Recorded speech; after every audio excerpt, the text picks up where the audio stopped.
The sports podcast party started, all right?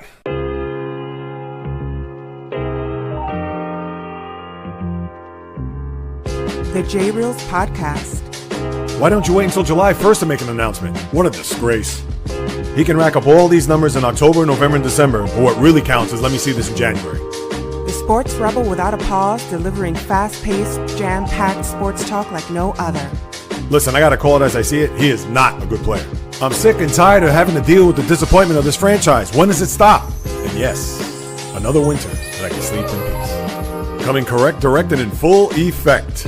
Let's get it. This is the J Reels Podcast. Welcome aboard.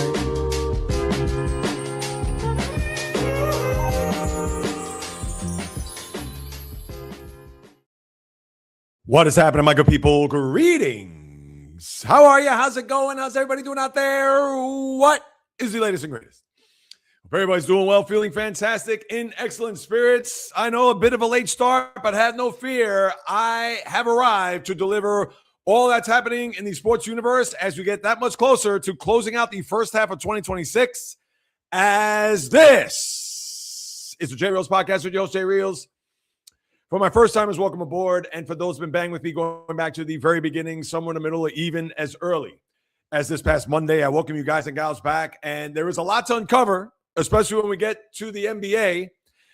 I will kick off with that. But for those who have seen the link, or for those who have seen the thumbnail about the New York Mets, I promise I'll get to them. And I feel like, what was it, 3 weeks ago here on the podcast, I said, I don't want to talk about this team anymore. I'm tired. I'm this, I'm that. But they find ways to reinvent failure, to reinvent losing. And at this point, I have no choice but to bring them up. But I'm going to put a pause on that because I want to get to a few other things before I even get to the Mets. And obviously, for those who are populating in the chat room and for those who are logged in, as always, I appreciate you guys and gals. And I'll get to your comments, obviously, later on at the back end of my whatever that's floating in my head, which is a lot. So you're definitely going to get a lot of passion coming through here over the next hour or so. So with that being said, with 21 people here representing, I appreciate you all. Thanks so much for stopping by.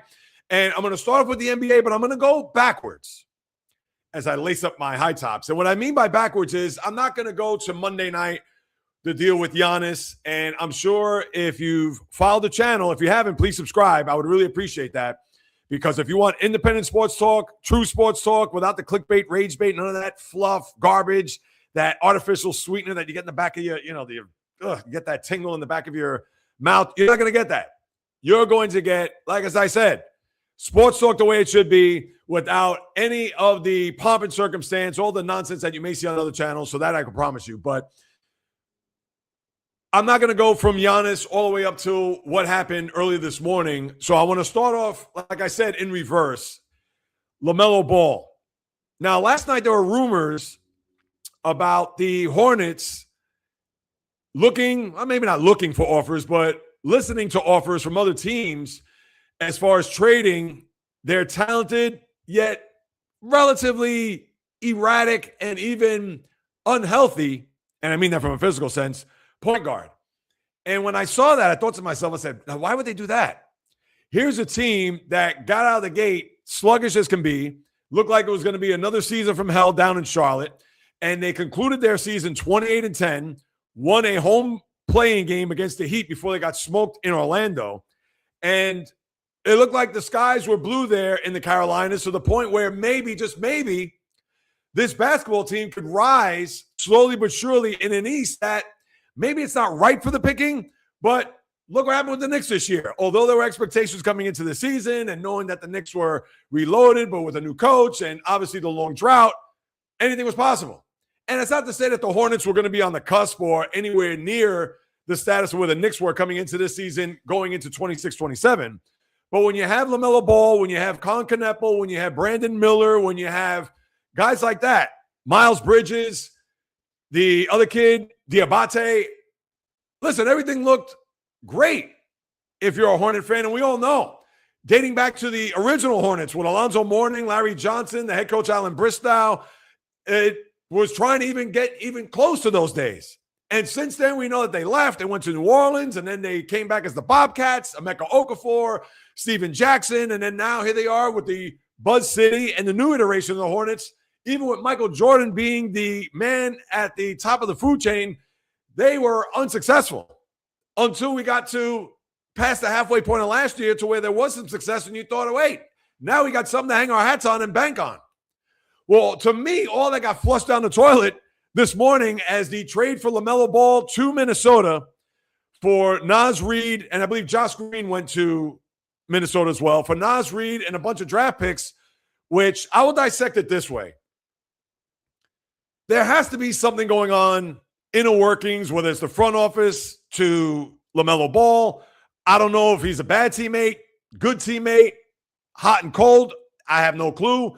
I'm sure in the days, weeks, and probably months to come, there may be a story or two that's going to leak where, yes, LaMelo Ball fell out of favor or he was expecting a big-time extension. Now, I believe he was eligible to get a 2-year, $119.2 million extension, which obviously is nothing to sneeze at. But it's not as if it was a situation where he was going into the last year of a contract that he wanted the sun, moon, stars, etc., and the organization balked at that and said, no, we got to get rid of and cut our losses here.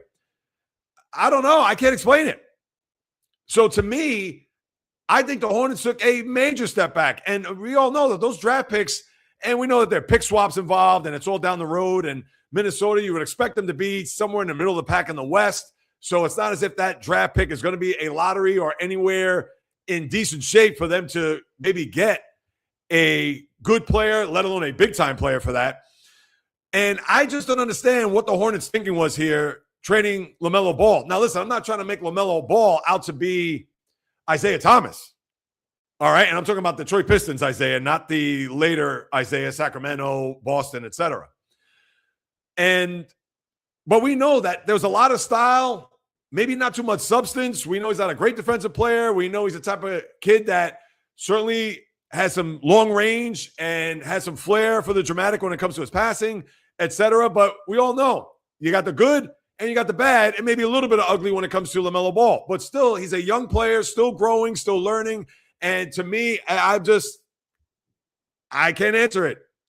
I wish I could answer why the Hornets decided to make this trade. And here's the other thing, the flip side for Minnesota. All right, so you bring in a guy that's obviously going to be the point and run and gun with a backcourt mate like Anthony Edwards, who we all know, that's a guy's a top 10 player in the sport. But when you trade Naz Reid, who is a very good power forward and a player that is one that any team could certainly use, even a team like the Oklahoma City Thunder. And I understand that they're deep and have a lot of players, but he would fit in nicely even to a championship caliber team like that. Please, the Celtics could use him. But my point is that so you trade away a guy like that where your front court is Jaden McDaniels, obviously a very good player, Rudy Gobert. Listen, he's getting a little long in the tooth. We understand that even on his worst day, he's still better than a lot of players in the league defensively, but we all know Gobert, not a big-time offensive player, and maybe slowing down a little bit on the defensive side, and not much else. And with Ball, you got to wonder whether or not getting traded, is that a good thing for him? Did he want out of Charlotte? Who knows? Or was it a situation where the front office said, we don't want to deal with this kid anymore, so let's ship him to a place where he's going to hate it? Well, listen, Minnesota, who wants to be in Minnesota? No offense to my guy Headstyle in Minneapolis or anybody that lives in the beautiful state of Minnesota. But yeah, November through April could be brutal.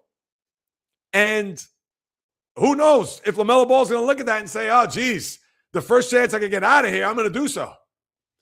So you got conflicting issues on both sides, whether you're a Hornet fan thinking, wait a minute, what the hell just happened? And then the T-Wolves are going to look at it and say, all right, we got LaMelo Ball, but we don't have much else. They traded Julius Randle to the Nets, which I could talk about a little bit later. And I understand they got back Nico Claxton. No, I guess he went to the Bulls. It was a 3-team deal. And they got picks. And even though they did sign Ayo the Sunmu, I can't pronounce these names, people, half the time. He got a 5-year, $112 million extension, who had that big playoff game. I believe it was against the Spurs. Is that in the Spurs series? I think the day that got ejected, that's when the Sun Moon had that 43-point barrage. All right, so they gave him all the money on one game, and maybe that was a precursor to know that we needed to keep this guy on our team in order to bring in a guy like LaMelo Ball to fortify that roster a little bit. And listen, you have to say right now, the T-Wolves, did they win that deal? I guess we have to wait and see because, again, there's a situation where, yeah, they upgraded offensively and they got a guy who's going to run the point, et cetera. But, A, can he stay healthy? I know last year he played in 72 games, but look at his track record prior to that. Number one. And number two, what was the real reason why they traded him? Because if it was an attitude problem on LaMelo Ball, I don't know if the father got involved. We know the father has kind of chilled out ever since Lonzo, and sad for him how his career has pivoted. And LiAngelo never made it to the league. And LaMelo is pretty much the only one that has actually made his bones in the league. But I don't know. Please, I want answers. And I don't know what is happening there with that Charlotte team. And I do see the comments. I'll get to those comments, I promise. On the back end, my regulars know the deal. So, very puzzling trade. I was even surprised that we're shopping him in the first place. We haven't heard from the Hornet GM. We haven't heard from the head coach, Charles Lee. I don't know. And it's the Hornets I'm talking about. So, and they're not going to tell you that much. What are they going to do? They're going to dog the guy on his way out, or obviously in flight to Minnesota, they're going to say, oh, yeah, we didn't like his work ethic. Oh, he can't stay healthy. Or, I mean, I don't know. Hey, we saw what happened with the Luka situation where the higher-ups thought that, oh, he's smoking hookah too much and drinking beer and he's not in shape. At least we had an idea as to why. Now, we all know how dumb that trade was, but we found out, okay, I still wouldn't have made the trade, but there's your reason. What's the reason here? So I don't get it. So that's the deal with LaMelo Ball and the trade. So hopefully we'll get some answers to that, as I mentioned, in due time. Now with the draft, last night you had the second round, and let's face it, you had a million trades. I know Isaiah Stewart from the Pistons, he got traded, and we could spend the entire podcast talking about that, but obviously I won't do that. But as far as the draft overall, I'm not surprised by anything that happened except for one in the first round. I don't understand why the Brooklyn Nets didn't take the kid from Arkansas, Darius Acuff Jr. I mean, what were they thinking? And there's no knock on Mikal Brown from Louisville. Now, I understand he's got 2 inches on Acuff, and they're the same weight at 190. Excuse me. But for the Nets, who need in the worst way a player that the fan base, the 30 of them that are out there, especially now with the Knicks winning a championship, the Nets, forget about them being in the pecking order of New York. They're not even on the map. And a guy like Acuff at least will raise the eyebrow of the Net fan and say, all right, yeah, this kid, Arkansas, John Calipari coached him. He had a couple of big games in the tournament. Yeah, that's a guy that I'll go out and buy the jersey for, and maybe he'll stay here for 10 years and then he won't leave via free agency, etc. Where Mikal Brown, all right, who knows? We got to wait and see how he's going to develop, how he's going to play. Obviously, it's a big program, but to me, they dropped the ball on that. And they bring in Randall. And listen, we know Randall is a guy that the ball sticks to him. Good offensive player. He's been in the league a long time and obviously knows New York, considering he was here for 5 years before he got traded in the Karl-Anthony Towns deal.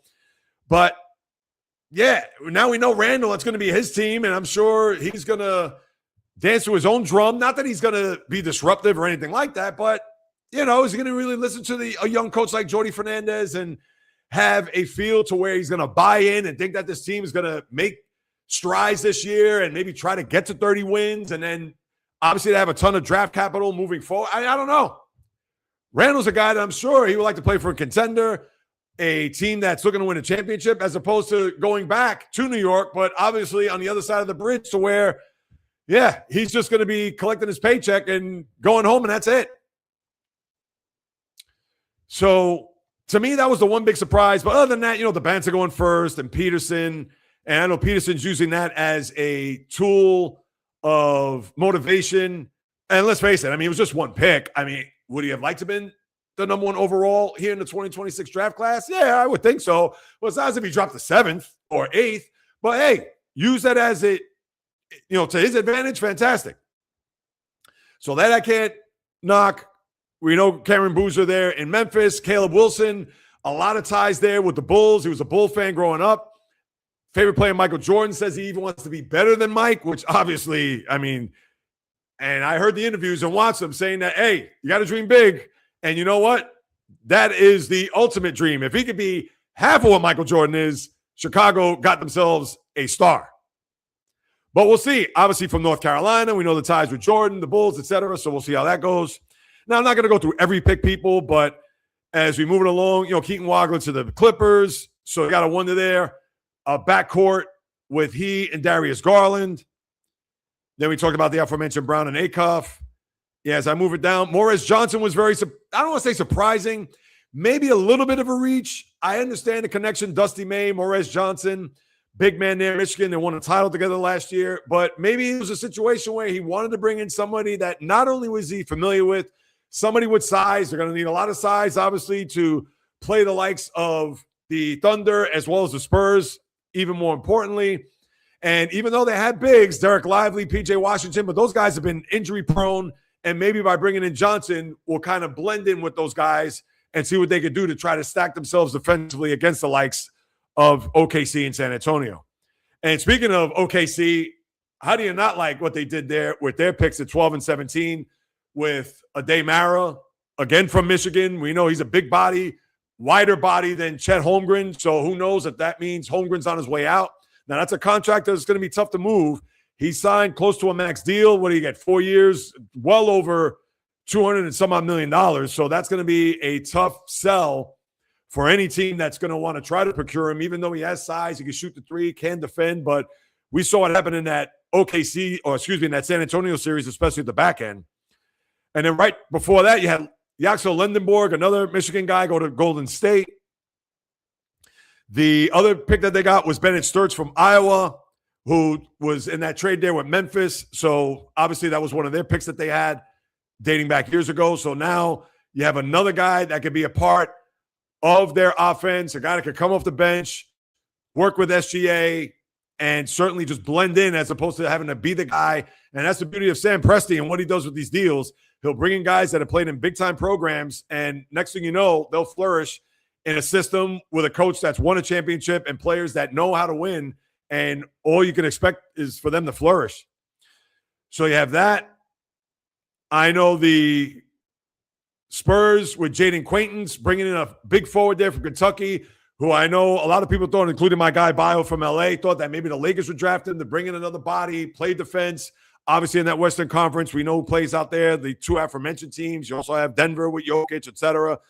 And then you had also right after that, Kareem Lopez, who is on Memphis. That was the Piston pick, but was traded to the Grizzlies.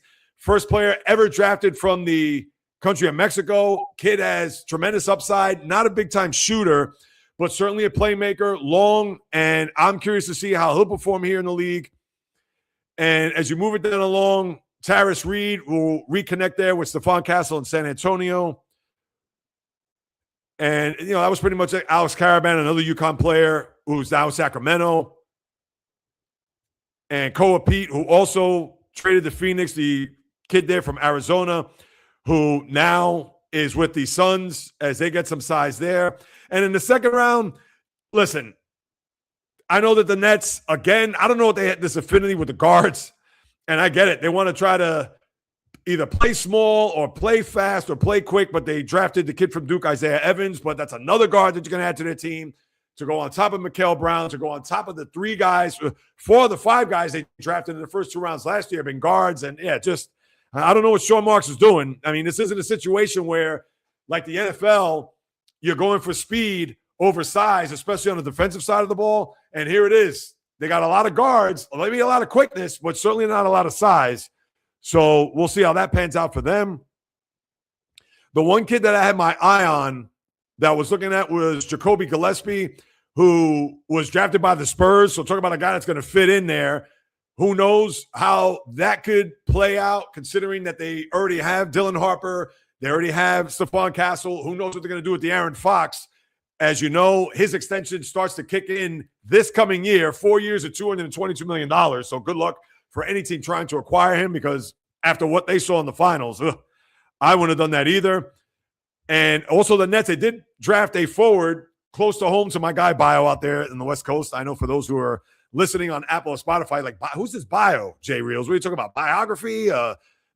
Biohazard? No, that's a nickname of my guy. I'll give him a shout out, Bruce Gonzalez, who's a huge LA across the board and UCLA, but Tyler Bilodeau, who was injured going into the tournament. So maybe that would be a significant upgrade considering Nick Claxton, obviously got traded here just recently. And yeah, nothing else really that sticks out to me in my eyes for the rest of the second round.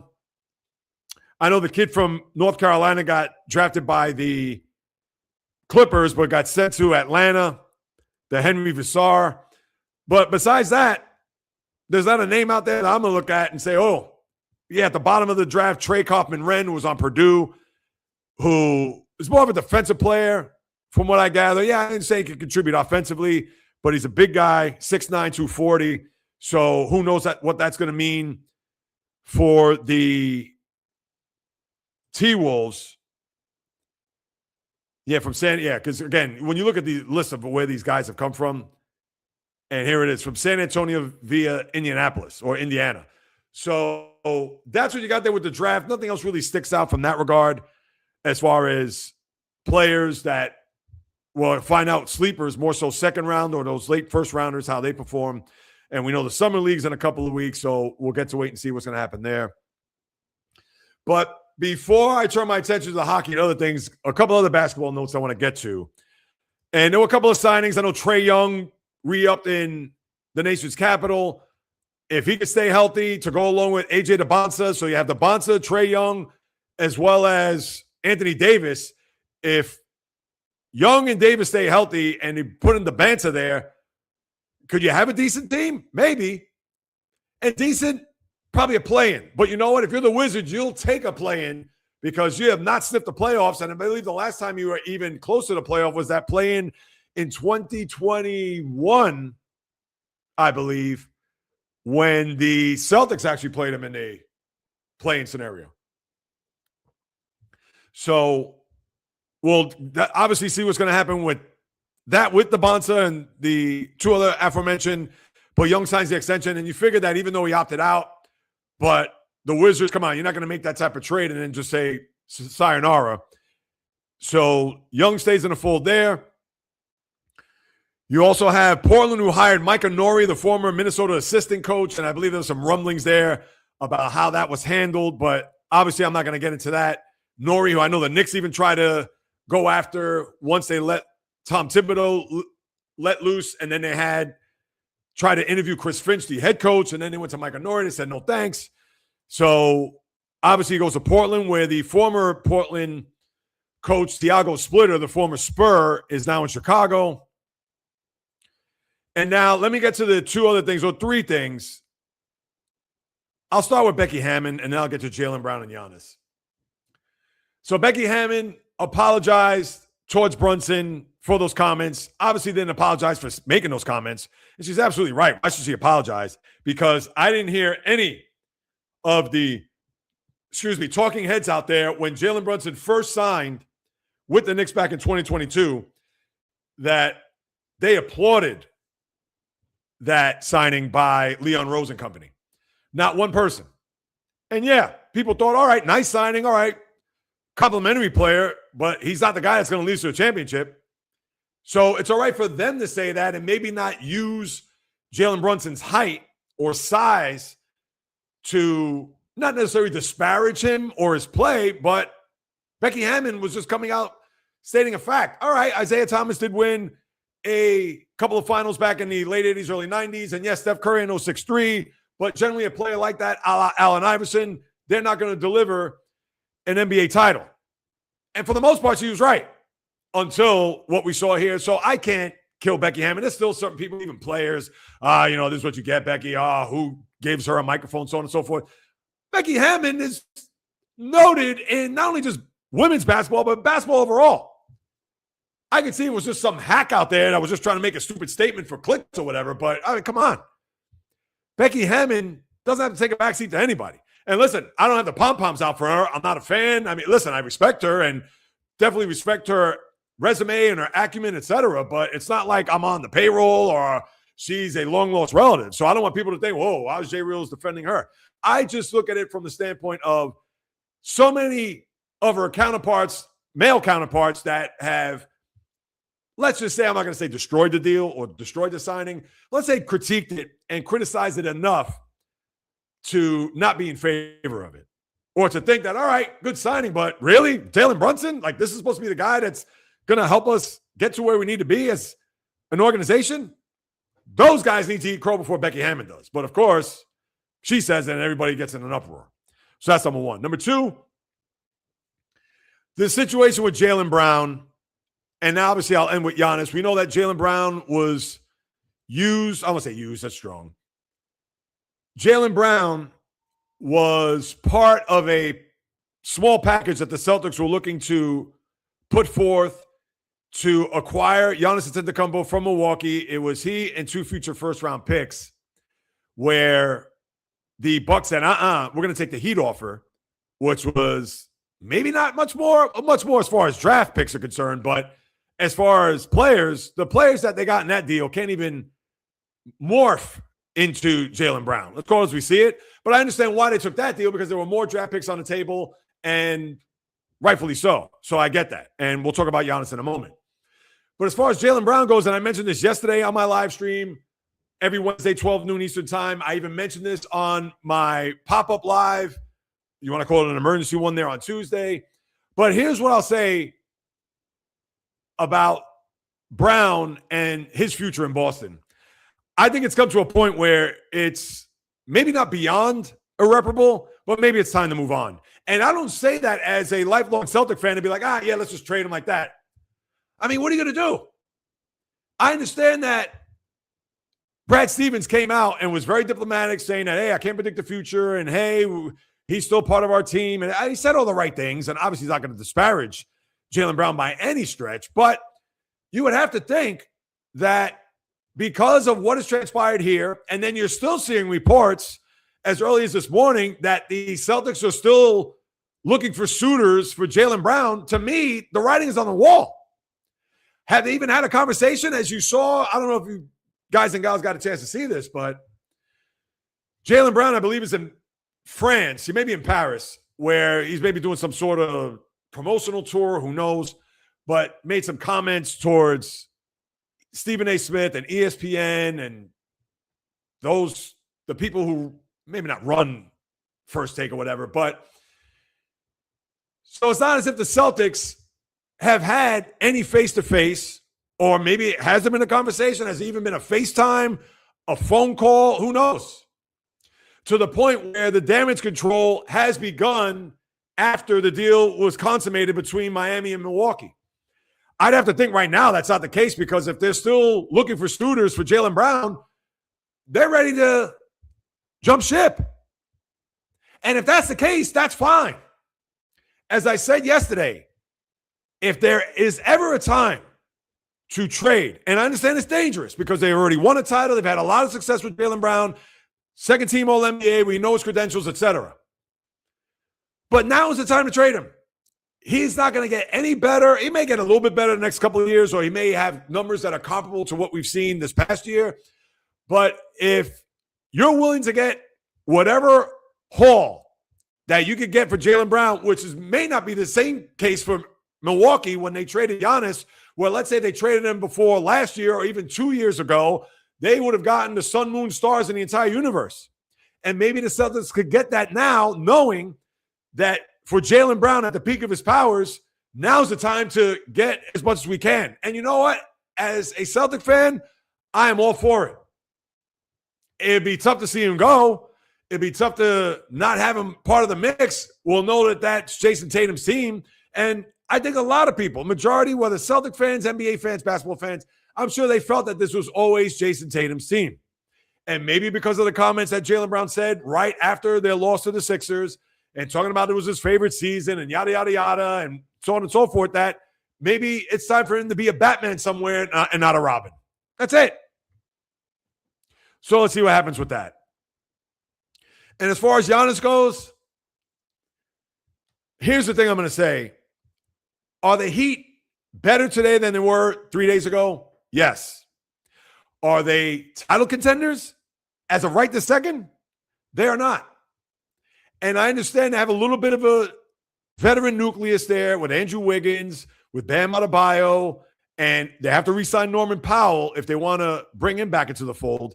Davion Mitchell, nice player, but obviously he's not going to do as much as Giannis or even Bam for that matter. But how I look at it is that they don't have a point guard. They don't have a good shooter, let alone a big-time shooter. So to me, in order for them to get to that next level, they got to bring those type of players in. But here's the thing. Bam is making max money. Giannis could get an extension, which the Heat are going to have to pony up for. And are they going to re-sign Norman Powell? But at what cost? Because of the second apron. And maybe the Heat, they're going to say, to hell with it. We'll go past the second apron. We're going to put all our chips in the middle of the table to hope to get a championship out of it. And if we don't, then they're going to be in purgatory as they have been over the last 3 years, considering that they've been a play-in team. And I understand they went to a final 3 years ago, but that was 3 years, not just last year. And now it's a scenario where if they do not come correct and build this team to the point where they're going to battle for championships and not just get into the top 6 of the Eastern Conference or to get to a conference final. No, this is for all the marbles. And if they're not going to complement Giannis with that point guard or with that scorer, then why did Giannis go there? Wasn't his point to get out of Milwaukee to be on a team that was going to contend for a championship, not just to get in the playoffs? And then as far as the Bucks are concerned, Tyler Hero's a nice player, good player. And they also get Bobby Portis, too, the Heat, in that deal. And Portis is more of a glue guy, physical, rugged player. So you're not going to expect much offensively out of him. But as far as the Bucks and what they got, all right, Tyler Hero, and to me, a bunch of picks after that. Kyle Ware, young player, has to grow, a little raw. Is he going to be, I don't know, close to an all-star? Who knows? And I get it that Milwaukee had to do something. And to me, that trade was more about the picks. It wasn't about the players because they're building for down the road. And they're going to be an awful team next year. I mean, that's all there is to it. So for Giannis, how I look at it is short term, obviously that trade benefits the Heat, but isn't it all about winning a championship? So to me, I don't look at them as a favorite to come out of the East or one of the top 2 or 3 teams even come out of the East right now. You still have to think the Knicks. You could argue the Celtics. Now, we'll see how that's going to shake down here with Jaylen Brown, you would think, in the days and weeks to come, being jettisoned out of Boston. People are going to pick Cleveland. I won't. Detroit. Now, listen, Miami's going to be in that mix, but are they going to be a team that's going to win anywhere between 52 to 56 games next year? Right now, I can't see that. Yeah, maybe high 40s. Ceiling right now, if they get to 52, I'd be shocked. But if they put out numbers for Vegas next year, and if this was already late September, their number right now would probably be 45 to 46 and a half. They're not a 52, 53 win team, not in my eyes, even with Giannis there. And, of course, the last big thing about that, we don't know about his health. So that's what we got with the NBA. I know a lot of NBA there. There's still a few things I need to get to. And I know Ron Man, the Chosen, the Bucks won that. Sorry. All right. Becky Ham Sandwich. All right. It's coming out with comments like that. Well, listen. You could say it's foolish. All right, but what about all the other people? The Colin Cowers, the Stephen A's, the Jim Romes. Now, I don't know exactly what they said, but I'm sure they probably looked at that like, oh, Brunson signs with the Knicks. What? That's supposed to be blah, blah, blah.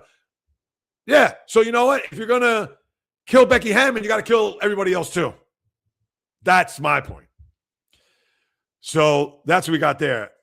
And let me move it along here. I want to get to the hockey because the NHL draft is tomorrow as I lace up my skates, and then I'll get to the baseball, and then I'll get to the World Cup before I get to your comments. So for those who are hopping on board now, first time here, I appreciate you stopping by. This is true independent sports talk without the clickbait, rage bait, fluff that you may see on other channels. You're not going to get that here. I promise you that. So again, I do appreciate you taking out precious time out of your day to watch and listen to what it is I have to say in regards to what's happening in sports. All right, Ron, man, I'll get to your comment there in a little bit there. I know you and Val B going back and forth. But as far as the NHL goes, there's been a lot of wheeling and dealing here, and I'll get to that in a minute. But the one thing I'm a little bit surprised about heading into the draft tomorrow, which is going to be in Buffalo, and Buffalo's been wheeling and dealing here. Alex Tuch with the Capitals and Bowen Byram and all that. So, yeah, hang tight for that. But I have to start off with this draft tomorrow. Now, listen, the NHL draft isn't like the NBA or the NFL, where there's buzz, there's hype. Now, there may be that generational player that comes out or players that at the top of the draft that people wonder, oh, what's going to happen? But it doesn't have the sizzle. It doesn't have the intrigue. It doesn't have any of that, unless it's a situation where you do have that generational player that comes out like, but again, you know that Edmonton's taking Connor McDavid. You know that the San Jose Sharks are taking Macklin Celebrini. Now, a lot of people thought last year, Matthew Schaefer, he was a lock to go there, but there were a couple other players too.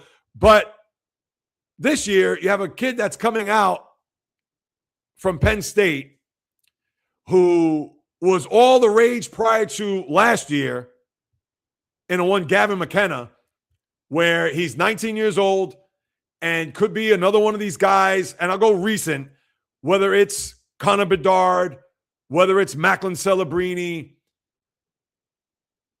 I know I'm missing another one. I'm not going as far back as Connor McDavid. I mean, that's 2015, people. It's 11 years, and we know how great McDavid is. But the recent ilk of number one picks here in the draft, you want to throw Matthew Schaefer? All right, he's a defenseman, though, but we saw the record-setting year that he had last year for the Islanders. A lot of people think he could be that guy. Or you want to even say Alexis Lafreniere from the Rangers in 2020, where all the rage was about that kid coming out saying, oh, man, he's going to be the next big player. And he's been anything but that. Let's face it. It's had moments, but please, who would you rather start a team today, Celebrini or Lafreniere? Case closed. But as far as this Gavin McKenna kid, a lot of people think that he's going to be all that, then some, and a bag of chips. But have you heard anything about this kid here over the last, forget about 24 hours, up the last 2 minutes? And understand right now it's about the NBA and getting ready for free agency, and you have the World Cup, and there's a lot of other things to distract ourselves as far as sports goes. But for a kid that has had a lot of hype and promise, and with the Maple Leafs having the first pick overall, which they haven't had since Austin Matthews. I believe it was Austin Matthews, right? 2016, if I'm not mistaken, maybe 14. I have to think back on that. But here's a situation where this kid over the last year was known more for an incident off the ice, getting into a scuffle with fans, which he got released from, all this alleged, and no criminal charges, no felony charges, nothing like that. But what it sounded like was a scuffle with other fans that he got involved, and I guess his friends were involved. But it was much ado about nothing because, again, it's not as if anything came out of that to where he had to do time or there was a probation deal or whatever it was, or he got suspended. Nothing to that ilk. But for someone, and I understand it's hockey, it's not as if Bryce Harper's coming out as a can't-miss guy out of Las Vegas, Nevada as the number one pick. Or many moons ago, A-Rod or someone like that. Or LeBron James coming into the NBA being that next big guy. Or if you don't even want to say Victor Wembanyama, although his approval rating right now has gone down a little bit. But a lot of people thought McKenna was going to be that guy, and I haven't heard a peep. Is he even going to get drafted? Is he even declared for the draft? I don't even know. But no, I'm sure that's the case, unless something happens over the course of the next 24 hours where you're just going to say, oh, no, what's going on in the McKenna camp where he's not coming out or what have you. So that's the one thing I want to start off with. But the other, and look at this here, I'm seeing a lot of things here. I mentioned about the Capitals. The trade that they had there was a sign and trade for Alex Tuch, who had a big year and a renaissance there up in Buffalo, where he goes to Washington. I believe it was 8 years, $89 million or whatever. If you do the math, they do this by averaging $10.5 million a year. So it's going to be more than that. And the thing is that he's from Western New York, but I guess, hey, he wanted to test the waters, free agency, and that was his right. So he did that. And obviously he's going to go to Washington to see what they could do to kind of get themselves back. Remember last year, They faltered there down the stretch. The year before, they had the top seed in the East before they got ousted in the postseason. So with that, and then also with the trade for Bowen Byram, the defenseman from Chicago, as they are trying to retool here and try to get themselves in a situation where they obviously want to keep a core of this team, considering they made it to the playoffs for the first time in a decade and a half. But now's not the time to have all these wholesale changes. And listen, I get it. When you have guys like Alex Tuck, who is going to be a free agent, and you're not going to be able to re-sign him, obviously you got to kind of go on the fly as to which direction you're going to pivot. So obviously bringing in Bowen Byram was a big one. And then now they also sign, let me just make sure I get this right. They signed Zach Benson, who was one guy that they knew that they had to make sure that they kept and avoided him being or becoming a restricted free agent. So he re-ups for $52.5 million.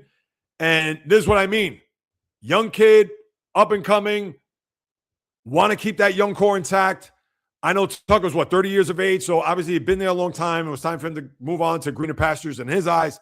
But they are certainly trying to do what they can to keep that good feeling going. Yes, they got ousted in the second round. They lost a tough Game 7 of Montreal in their building, but that's a stepping stone. And hopefully by them trying to maneuver here and keep their fan base at bay, because obviously they don't want this to be a thing where, we had this one big year and then all of a sudden we're going to start going backwards. Not the case. So you had that going on there in Buffalo. So not only just with the draft being there, but they've certainly been big time wheeling and dealing there with the Sabre organization. The Panthers, they bring in Garnet Hathaway from the Flyers. And remember, they just traded for Brady Tkachuk to go alongside with his brother Matthew down there. And they're certainly not resting on any laurels, considering that they had a down year, ton of injuries. But considering they had that 3 straight years of getting to a Stanley Cup final and winning the back 2 years, and this past year was just a complete washout, which, hey, listen, I said this after they beat Edmonton, check those receipts, last summer, and not that I'm going out on a limb, but I said that there's no way they're going back to a cup final. They're not going 4 straight years. And listen, they didn't even make the playoffs. But just because of that, it doesn't mean like, all right, well, we won our 2 cups now, let's just take it easy. No, they bring in Brady Tkachuk. They know they're going to get Alexander Barkov back. Now they bring in Garnet Hathaway to bring some toughness. So they're not certainly sitting on their hands and watching the NHL go right in front of them. Now, you also had, the Senators also landed William Eklund with San Jose in exchange for the 9th pick in the draft. Now, the Edmonton Oilers, they finally secured the head coaching position. Mike Babcock, the former Red Wing coach who won in Detroit back in 2008. And I know that was messy there. The league had investigated Babcock a couple of years back in reference to a situation regarding phones and pictures and invasion of privacy, things of that nature. I don't think it was anything lewd or lascivious or crude or anything like that, but I guess it was just one of those things where he was just being a jerk. Like if somebody had pictures on their phone, let me see those, and he's grabbing people's phones and looking through it. It's stuff like that, where the behavior for a guy that's leading your team was certainly uncalled for. And even Gary Bettman came out and said, yes, it has to be a level of decorum. And I'm sure throughout the last couple of weeks where Babcock was rumored to be the head coach of the Oilers, and knowing that, wait, they have to vet this as smooth as possible. Because think about it. Recently you had, most recently, over the last few years, the whole situation with Joe Quenneville when he got hired in Florida to be the Panther coach, but then all that came out about what happened in Chicago with the alleged sexual misconduct there with the assistant coaches. I believe the trainer was involved with one of the former players. And then that jettisoned Quenneville out of Florida before he resurfaced in Anaheim, as you know, this past year. So the NHL had to certainly do their due diligence in order to make sure that if Babcock's coming back, that he has to be 100%, maybe not clean, but everything has to be swept across the board to not have any of this stuff resurface as coach of the Oilers. And we know that right now, I would think, has to be the most pressure-packed job in the sport. I get it. You have the Rangers. You have the original 6 teams, Boston, Toronto. You could argue whether or not Toronto's first because they haven't won a cup in forever. But considering that Babcock, who, like I said, won a Stanley Cup, and knowing that they have this window with Connor McDavid, Leon Draisaitl signed long-term, so he's there for years, where McDavid is there for the next 2 years. And who knows? Babcock, I watched some of the clippings of the press conference. He came out and said that, yeah, I have to have a level of accountability for myself and for my team. And based on what he was told to by McDavid, Draisaitl, Zach Hyman, they'll say, yeah, lead us. We need for you to be that guy that's going to take us to where we want to go. That there are no shortcuts. Yeah, we got to put in the work. Everybody has to be man for man, accountable. And listen, if you're an Oiler fan, you like what you hear. And to me, that is a fascinating scenario because with McDavid, I believe he turns 30 next year in January, still at the peak of his powers, but he's had a taste of what it's like to play in a Stanley Cup final. He's got to win one. He's going to end up becoming similar to what we saw there with Alexander Ovechkin, where I understand he never made it to a cup until he got 2-1 against the Golden Knights and then won one. But Ovechkin being that great player that hasn't won, blah, blah, blah. Well, McDavid has that mantle right now, and that's a mantle that he wants to jump off it and into the top of that Stanley Cup full of champagne. But we'll see what's going to happen there. But that's your NHL. And listen, again, with a lot of these players that are going to get drafted, I'm not going to sit here and fake the funk to tell you, oh, watch out for this kid or this kid's a sleeper. Listen, the NHL, similar to baseball, even in that regard, where the baseball draft is usually the Sunday before home run derby and the All-Star game. Yeah, there may be a couple of guys that are on people's radars, just like Gavin McKenna, where you're going to think, oh, wow, this kid could go number 1. Or we knew even a couple of years back with Paul Skeens coming out of LSU, oh, Pirates are definitely going to pick him. And some of the ones I mentioned, whether it's Bryce Harper, you want to go Steven Strasburg, a lot of these kids that were number 1.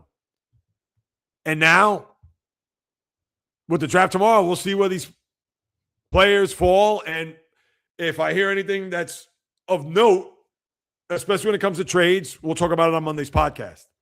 But that's what we have there with the NHL. Let me see what we got here. I'll get to the comments, as you know. Let me pivot and put on the cleats. Let me make sure I got everything NHL. I think I do. You know what? Before I even do that, my apologies. So here are the players that are going to be enshrined in Toronto Hall of Fame. And I'll talk more about this maybe on Monday because I want to get to the baseball and a couple of things and then get your comments. Keith Tkachuk, obviously the dad of Matthew and Brady. Patrice Bergeron, the former Boston Bruin, been there forever, won 1 million Selke awards for best defensive forward.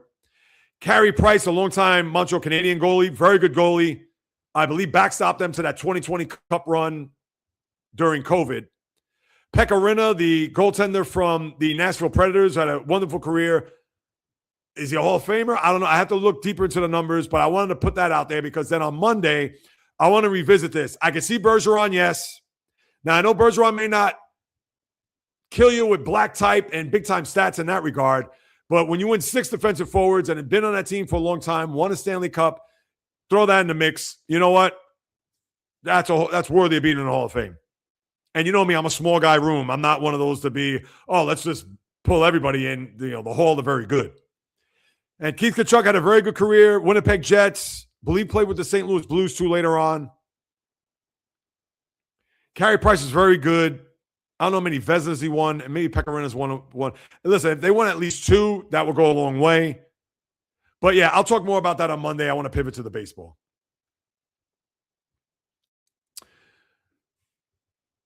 I know for weeks on end, I've said I'm not going to talk about this team. I'm tired of bringing it up. I've bored, especially those, my diehards, and they know, and they're going to be like, oh boy, here we go. Jay Reels is going to be on that soapbox for this damn Met team again. So you know how I feel across the board. You do. And for those that don't, give me 30 seconds. I want the GM, David Stearns, out. The owner, Steve Cohen, is a fraud. The manager, I understand this is not all his fault, but something's got to give. Something, anything at this point. When you look to see what has transpired over the last 5 days, and after they beat the Braves 2 out of 3 a couple weeks ago, shocker. I mean, think about that. And they won in San Diego. They won 2 out of 3 out there too. Where this organization, I wasn't going to talk about them until they got to 500. Then we could speak. But because Steve Cohen was courtside 2 weeks ago at Madison Square Garden at the NBA Finals, the epic Game 4, the classic that everybody will remember forever. And I was pissed off. The next day I came on here and I railed at Steve Cohen and all the deals that he didn't do, that whatever, so on and so forth. Well, now let me just break this down for you. And if this isn't an exclamation point as a lifelong Met fan, I don't know what is. Here's a team over the last 5 games. After winning game 1 in Philadelphia, had a rain out there. Oh, they didn't have a rain out. My apologies. Last Thursday, they played in Philadelphia, won. The next day, they were off because of the World Cup game in Philly. And then Saturday, you had Freddie Peralta on the mound. And you guys know how I feel about Freddie Peralta, who only in an inning in the third gave up 10 earned runs. The next day, they lose 6-2. All right, lose the series. That's it. After a rainout on Monday, they played Tuesday night. They lose 10-3.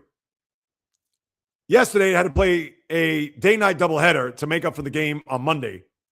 Mets jump out to a 3-0 lead. I'm doing the live stream. Nolan McLean was moving along. 4 innings. I think he gave a 1 walk, or 1 hit, a walk, and it struck out 6. And I'm like, all right, Nolan McLean, here we go. Next thing you know, the game's tied. Next thing you know, they're down 6-3. Next thing you know, they end up losing. And it was a disaster. In fact, I take that back. Tuesday night, they lost 9-6. Yesterday, they lost 10-3, the first game. And then you have the second game where not only the Mets cannot get out of their own way, but they might as well have me play first base. Second, short. By the way, Francisco Lindor's first game back after the calf strain, where, oh, by the way, he booted the ball. And although we're seen talking to Juan Soto in the dugout for an extended period of time, they were shoulder to shoulder, looked like they were having not an animated conversation, but nonetheless having a conversation about something. So to me, that's a decent sign, considering that there's been so many reports about them not liking each other. They can't get along. There's no chemistry with those 2 guys, whatever. So now you have a situation where last night's game, the infield, count them, 1, 2, 3, 4, 5, 6 errors. I got to take this from my guy, and this is a nickname, Fuqua, known as now Waffle Iron Whale. He's one of my guys here, which I love. I love the guy. He came out and said, and I'm stealing this from him, David Stern's objective in the offseason wasn't run prevention because, we can't sign Pete Alonso, and I'm going to get to that in a second.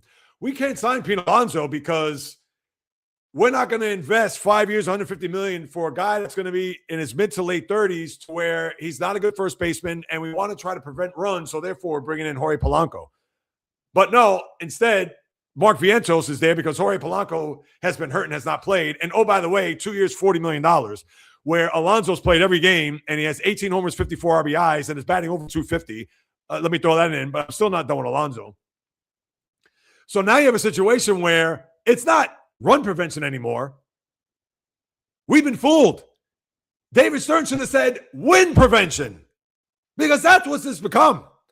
I mean, this is just a flat-out farce with this organization, with this team, with the players, everything. And now 2 other things, 3 things. Number 1, Dansby Swanson, shortstop. In fact, it was, I believe, former number 1 overall, Arizona Diamondbacks many years ago. Did you know that he came into this series? And remember, he was a big-time free agent, left Atlanta, went to Chicago, I believe 7 years, $170 million, whatever it was. He was batting 178 going into this series. Do you know what he's batting right now? He's over the Mendoza line. He's batting 202. Why? He's only hit 3 home runs and count them, 5, 10, 15 RBIs in the 3 games. He's got a month full of RBIs in half a week. Can you even make that up? I mean, he had 7 RBIs in game 1. He had a 3-run home in the grand slam. He had 4 RBIs in a game in the nightcap, and he had 4 RBIs on Tuesday night. What's he going to do for an encore? He'll probably get 5 RBIs, get 20 RBIs in 4 games. And now he's probably going to end up leaving town batting close to 210. And he's going to be wishing, hey, can we play all our games here? That's number 1. Number 2, even the broadcasters, Gary Cohen, who I love, Ron Darling, through the roof. Even he came out, and I'm paraphrasing, he said that everybody from the very top all the way down to the bottom has to be held accountable or has to look in the mirror somewhere along those lines. And that's what I love about them, because they call it like they see it, similar to what it is that I do here. And that was just to hear that, not only does it make you cringe, and not because of what Darling said, it cringe because it's the truth. But here's the sad part about it, which is kind of like a 2A to this, and I'll get to my third point. The 2A is that David Stearns 2 days ago in his little State of the Union came out and said, and I'm paraphrasing, and I know you guys and gals who are on now, you heard this yesterday, but just hear it one more time, I'll be brief, where David Stearns said, we believe in the guys in the locker room. Yeah, it hasn't gone the way we have. Yes, has it been frustrating? Yes, has it been tough? Yeah, but you know what? Even Steve Cohen, the owner, is behind us, blah, blah, blah. Are you really trying to sell that to your fan base? And one more time, I understand you're not going to destroy your team or destroy your choices, heaven forbid, or put a cloud over the organization by saying, yeah, we suck. We've been awful. We've been this. All right, I get that. But can there be a little bit of accountability? And that's why I think Darling made that statement, because to me, that was more directed at Stearns than it was anybody else. Because Stearns could have started that press conference by saying, I need to be better. I thought that the pieces in place here were going to be enough. I understand we've had injuries, but every team has injuries. It hasn't panned out, and I have to look in the mirror. I have to figure this out. I have to be better. The owner is aware of that. The manager, that's it. Listen, does that erase everything that has happened here in the first 80 games of the season? As they're now 34 and 46, and if they lose tonight, they're going to be 13 games on the 500, and nobody expected that in their right frame of mind? No, but by making things all coconuts and palm trees, confetti and rainbow, it's this, and oh, shucks, it's that. And you know what? If it wasn't for... Stop. And this is a guy that lived in Queens near Shea Stadium, and he's trying to sell this to us? Get this guy out of here. Out, out, out. I didn't want to see his face. I had enough of this guy 2 months ago. Imagine after listening to that and then watching this putrid ball club. And I haven't got to my last point, and then I'll pivot. So Devin Williams is on the mound last night. And listen, you know how I feel about Devin Williams. I'm sure he's a nice guy. And listen, I know he's trying. I know. Listen, do you think he wants to have a 5 ERA? And of course not. But Devin Williams is out there. And for whatever the reason, while he's on the mound, and I don't know if the fans directed this toward him, or maybe they were trying to direct it towards the suite of Steve Cohen. Who knows if he's in the building? I don't know. Maybe he's hanging out with James Dolan somewhere, celebrating the Knicks title. And I got news for you. Speaking of which, real quick, now that the Knicks are over, forget about it. That spotlight is beaming on Citi Field in Flushing, Queens, because now they don't have the Knicks to hang that. It's not as if the Knicks could be the distraction to everybody in New York. The only games in town are in the Bronx and in Queens. And the team in the Bronx is playing well, and they do not have their best player. While what is happening out in Queens, it's just a flat-out disaster. But with that being said, So the crowd, for whatever the reason, I don't know why they picked that moment, whatever, but now they're chanting, Pete Alonso. Now, are they saying that to mock towards Devin Williams? If that's the case, and I don't know if that is, but if that's the case, that's not right. I don't like that. They should have chatted Pete Alonso in the first game of the doubleheader, or even after Vientos booted that ball from first base all the way to, I think it was Corona, Queens. They should have been chanting that. And here's my point about Carlos Mendoza. You want to blame Carlos Mendoza? Where are you going to put Vientos? I guess you're going to put him at first base. Well, he can't play first base anymore. That's it. Like I said, you might as well have me play first base at this point. But the crowd chanting Pete Alonso, if that's not two middle fingers to Steve Cohen and David Stearns, and even more the reason to get this guy packed up, I'll go to Citi Field right now, pack up his stuff, and drive his ass out of town. I don't care if he still has an apartment in New York, which I'm sure he does, or maybe in his parents' bedroom there in Queens. I'll drive his ass right there, and he could just stay there, lock him in the room, and he could play Stratomatic or do whatever, because I've had enough.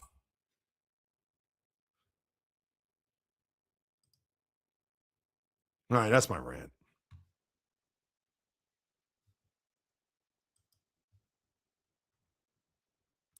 I know you hear a long pause there for those who are listening, probably saying, oh, did somebody pull the plug on Jay Reels or whatever? I'm just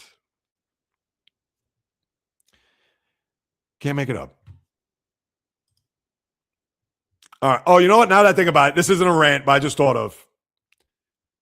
So the Mets, and I even mentioned this a couple of weeks ago, maybe as recent as Monday or whatever. The Mets traded their left-handed pitcher, Dave Peterson, to the Cubs. And he pitched on Sunday. Thank God. Imagine if he was going to pitch today. And maybe the Cubs would probably say, you know what? Can you pitch on 3 days rest? He'll go out there 5 innings. He'll have an economical 58 pitches. He'll give up no runs, strike out 12, and give up a hit. No walks, and the Mets get swept by the Cubs. That would be fitting. But, yeah, he gets traded, and, you know. Oh, what a disaster. What a disaster. Kodai Senga into the bullpen. All right, 2 other notes of baseball, and I'll go through the schedule. Ohtani now 8-2, but here's the thing. I was looking this up because we know his numbers are off the charts, and I know there was a mix-up there with he and Dalton rushing the catcher, and I know his ERA went up yesterday. Well, it went up a little bit. It was below 1. Now I think it's in the 1.5s. It's going to be interesting to see how this Cy Young race develops, because when you look at 2 other pitchers in particular, who obviously they're going to be gunning for each other all summer long. The kid in Milwaukee, Jacob Misiorowski, and Christopher Sanchez of Philadelphia. Those 3 teams are going to be gunning to see who are going to get the top 2 spots in the NL. And right now, those are your 3 favorites to win the Cy Young. So if there's going to be any compelling or riveting race for an award this coming postseason, it is that one. So I'm putting that on your radar now, because we know Ohtani, I'm sure that's the one thing that's probably missing from his not only resume, but on top of his trophy case, where he's got 1 million of them. But one thing he doesn't have, besides the World Series hardware, he doesn't have a World Series MVP yet, but besides the World Series hardware and the MVPs and things of that nature, is a Cy Young. So keep that in mind as we move it along. As the Dodgers swept the Twins, no shock there. He is now 8-2, and the Dodgers are dominating right now, as we'll get to in a moment. And then, to me, this thing with Jazz Chisholm, I don't know, all these people are posting online or whatever. Oh, what is he doing, blah, blah. Is it a bad optic in this day and age? Yes, it is. You don't want to see a player out there sucking a lollipop, and it's not as if he's, like, ready. You just see him there, like, between pitches, like, taking it out of his mouth. He's looking at Anthony Volpe. Obviously, it's not a good look. But am I going to kill him for that? Now, I will say this. I know Aaron Boone came out and says, hey, he doesn't like that, and maybe he talked to him and said, hey, don't go out there and do that, which he shouldn't. And let's be honest, God forbid, there's a pop-up, and he's trying to track it down, and he can't yell, I got it, or heaven forbid he tries to do that, and it goes halfway down his throat, and he gags on it. Or worse, he has to make a diving play, and because he dove, the freaking lollipop is stuck in his esophagus. I mean, you definitely don't want that. But I saw him with the lollipop. I'm like, oh, how dare he? What is he doing? We saw UL Washington, that old Royal shortstop with the toothpick. And I get it's a toothpick. It's just barely sticking out of his mouth. And that's still dangerous when you think about it too. But it's not a lollipop stick where obviously it's in broad daylight. You can see it. But I didn't make a big deal. So many other people, oh, look at this. You got to fine him. What? People chew tobacco. People sunflower seeds and all that in their mouth, and they still make diving plays, whatever. A lollipop stick's a little bit different. I get it, but come on. I'm not going to get crazy over that. All right, let's look at the schedule here for the weekend in baseball. I know the Mets host the Phillies this weekend. Listen, if they get embarrassed again today, like I said, they're giving them 50 runs. If they end up at the end of this homestand, if they end up giving anywhere with 70 and 80 runs, who survives? What is Steve Cohen doing? That's why he's a fraud. Does he have to be George Steinbrenner 2.0? No. But do you just pull a Homer Simpson behind if you're watching on YouTube or Spotify? Please. But your baseball schedule is as follows. Today, Seattle, Pittsburgh going on now. Athletic, San Francisco. Yeah, I'll look at the games for tomorrow. I know Texas and Toronto, a 4-game there. And then, so funny, I just think about Texas when they just finished playing the Marlins. And the Marlins are now 42-39 at 3 over 500. This is a team that you can't pick out of a lineup. But if I were to ask you right now, who is the leading hitter in baseball? You could take 100 guesses before you fall on Otto Lopez. He of the Miami Marlins, who's batting .340. And the Mets are where they are. Anyway. Let's see. Cincinnati at Pittsburgh, Houston, Detroit. That's a 4-game series in the Motor City. Washington at Baltimore. There's your Beltway series. Arizona at Tampa. Yankees, Red Sox. Seattle, Cleveland. Kansas City, Chicago. Chicago, Milwaukee. Cubs, Brewers. So there you go there. Rivals. Colorado, Minnesota. Miami at St. Louis. Athletics at the Angels. LA, San Diego, there's one but the thing is the Dodgers have a zillion game lead right now. Atlanta, San Francisco, those are your games. And funny enough, as I'm looking at the schedule here, ABC is broadcasting a game Saturday afternoon in Fenway. I didn't realize that ABC actually had, I guess, part of an MLB package. I was unaware of that, to be honest with you. And Sunday night, I guess, is probably going to be Yankees, Red Sox on NBC. We know that the NBC schedule, because you had Mets, Phillies last Sunday. I didn't mention that last week. But because between now and the start of the football season, NBC is going to show Sunday Night Baseball, which I like. I like games, have that feel that are not cable, you can pop it on. Listen, a world that we live with streaming. Yeah, Yankees, Red Sox, 7:20 NBC there Sunday night. Carlos Rodon, Sonny Gray. But that is your schedule. And as far as the standings go, people, I mean, am I going to tell you something that you don't already know? 2 in the loss for the Yankees, 3-game lead as they gain a couple of games since Monday. White Sox and Guardians are tied, although the Guardians have 2 games in hand. Oh, excuse me, the White Sox have 2 games in hand, and they're tied at the top there at the same percentage points. Mariners with a 3-game and a loss, 2.5 up on Houston. As most teams are approaching the halfway point. Some already have been there. Marlins are 1. I just mentioned the Guardians are another. They're right at 81. I could kind of do a first half thing on Monday. Now, Braves and Phillies, granted that they just got swept by San Diego, and they've now lost, 5 of 6? No, even more than that. Braves have now lost, I guess that's right, they lost 2 to the Giants. They've actually lost 7 of 9, where the Phillies are 5 in the loss back and 4.5 back. So that's going to be a race maybe there, which we didn't think at first, considering that the Braves almost had a double-digit lead in the division, where now it's down to 5 in essence. And the Marlins are 7 back, if you believe that. But the Nats 8 back. Then you have Brewers, who are 7 up on the Cardinals and Cubs. So if the Cubs want to do any damage, they got to sweep here. And then the Padres are 9 back, despite San Diego hosting the Dodgers this weekend. where the Dodgers have the best record in the sport. Here at the halfway point, exactly 52-29, so on a pace to win 104 games. So that's your baseball. Now, quickly with the World Cup, and I'll get your comments. Let's see where we're at here. All right. Comments. Yeah, I'll get to them in a minute. World Cup, couple of things. Mexico, 3-0 in their group stage.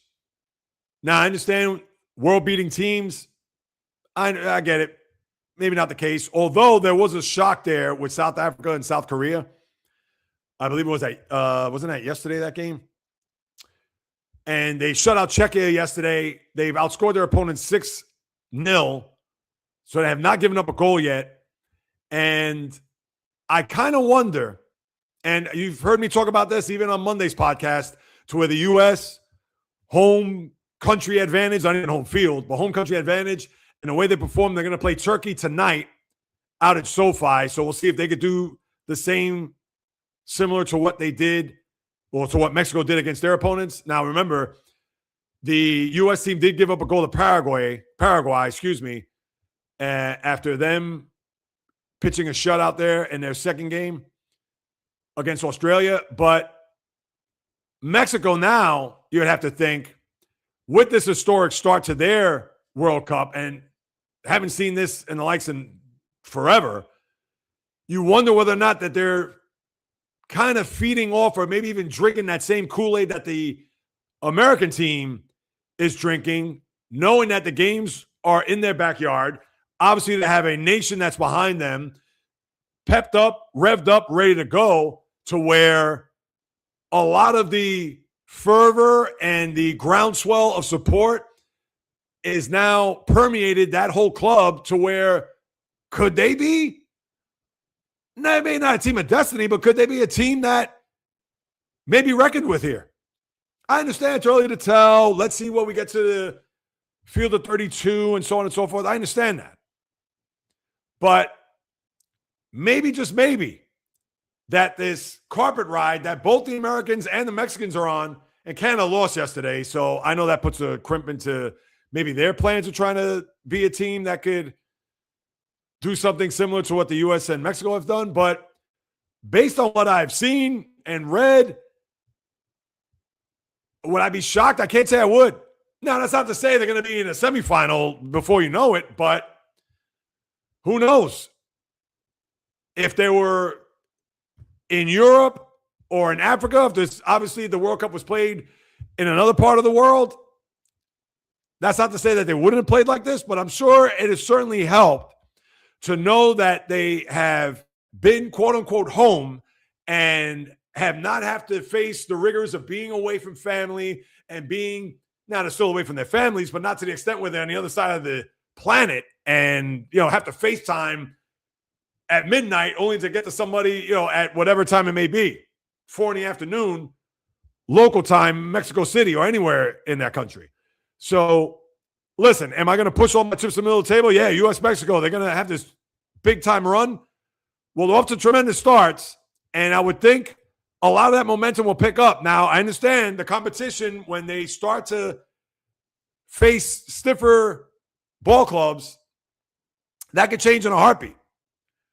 But maybe, who knows, with the crowd, the frenzy of their fans following them and making sure that they support them, who knows?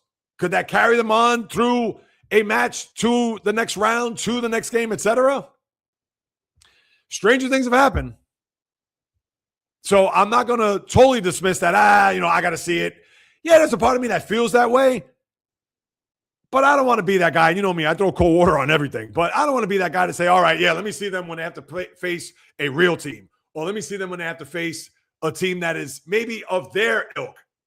Maybe not the upper class, a la France, Spain, Germany, Argentina, etc. So we shall see. And I know if you're England, I'm sure you're still sick and you haven't slept. With the Harry Kane header that hit the crossbar. Against Ghana, I mean, that was just, and that late in that match too. Oh, my goodness. And then I know you had both Lionel Messi and Ronaldo. Messi, who now I believe has surpassed, did he not? Miroslav Klose of most goals in World Cup play. And then Ronaldo, who a lot of people thought, hey, why is this guy starting? I don't care what type of shape he is. I don't care if he's a Cyborg 1000 or T1000, second coming of the Terminator. He is still 41, and he shouldn't be starting anymore, despite the fact of his iconic status, etc. Well, he just showed everybody up by scoring a goal there. His sixth World Cup, 6 different World Cups that he's actually scored a goal in for Portugal. So let's see if Ronaldo can now get that boost and carry him throughout the rest of this tournament, or as far as they could go. And today, you have a lot of late games. You know, usually have it spread out. You have it 1, 3, but you have 6 games on tap. Ecuador, Germany. You have, why is this not? Yeah, let's see all World Cup. Thank you. Schedule. Where Ecuador, Germany. Now, I should know this a little bit more as far as what this means moving forward, because obviously you get to next week, you have those knockout games, or the knockout round, I should say, when I believe you get to Wednesday. But Curacao, Ivory Coast, Ecuador, Germany today at 4. Those games are at Philadelphia and MetLife, Ecuador, Germany. Japan, Sweden, in Jerry's World down in Dallas. Tunisia, Netherlands, that's at Arrowhead. Paraguay, Australia at Levi's Stadium, and Turkey, United States, SoFi. Both of those games are at 10. And then you have the big one tomorrow, which I'm looking forward to, is Norway and France. And I'm sure you've seen the crowds, Norway, back of the goal with the chants and mimicking the rowing of the, and not the boats or the canoes, whatever. So that should be a match that everybody has their calendar circled. And even me, I definitely want to peep that, and that's going to be in Foxborough. You know, why do they call it Boston Stadium? Listen, I understand you may not want to call it Gillette Stadium. You want to be just bland. Call it Foxborough Stadium. It's not in Boston. This game's not being played at Fenway. I mean, come on. Senegal, Iraq, Cape Verde, Saudi Arabia. We know Cape Verde and what they've done here so far. Uruguay, Spain, Egypt, Iran, New Zealand, Belgium. And then Saturday, you have Croatia, Ghana, Panama, England, Colombia, Portugal. That's going to be a game to watch, considering that Colombia, they're going to look to go 3-0, and Portugal, who right now they're going to need to win that game big time in order for them to advance, because obviously the head-to-head, that's important. They lose that, they're going to be in a world of trouble, and I believe they would be out. I got to look at that group, but yeah, that certainly wouldn't bode well if they lose, or even tie for that matter. That is a game that they absolutely positively have to win, and that game's down in Miami. So that is going to be a festive crowd.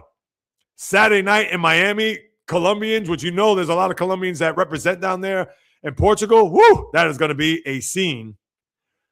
The Congo and Uzbekistan, Algeria, Austria, Jordan, Argentina, and then Sunday you have South Africa, Canada to wrap that up. And then you'll go into Monday, and then you have like the second place group versus Brazil and so on, and we'll get to those matchups at that time. All right, your comments, people. What is this? Hang on, guys. Mayweather fight versus Mike Zambitas called off. I didn't even know this was going on. First, Mayweather was supposed to fight Mike Tyson. We know that got scrapped. Then he's supposed to fight Manny Pacquiao. That got scrapped. And then this Zambitas exhibition fight. I don't even know who Michael Zambitas is, number one. Number two, per court documents. I mean, Mayweather, it might as well fight me at this point.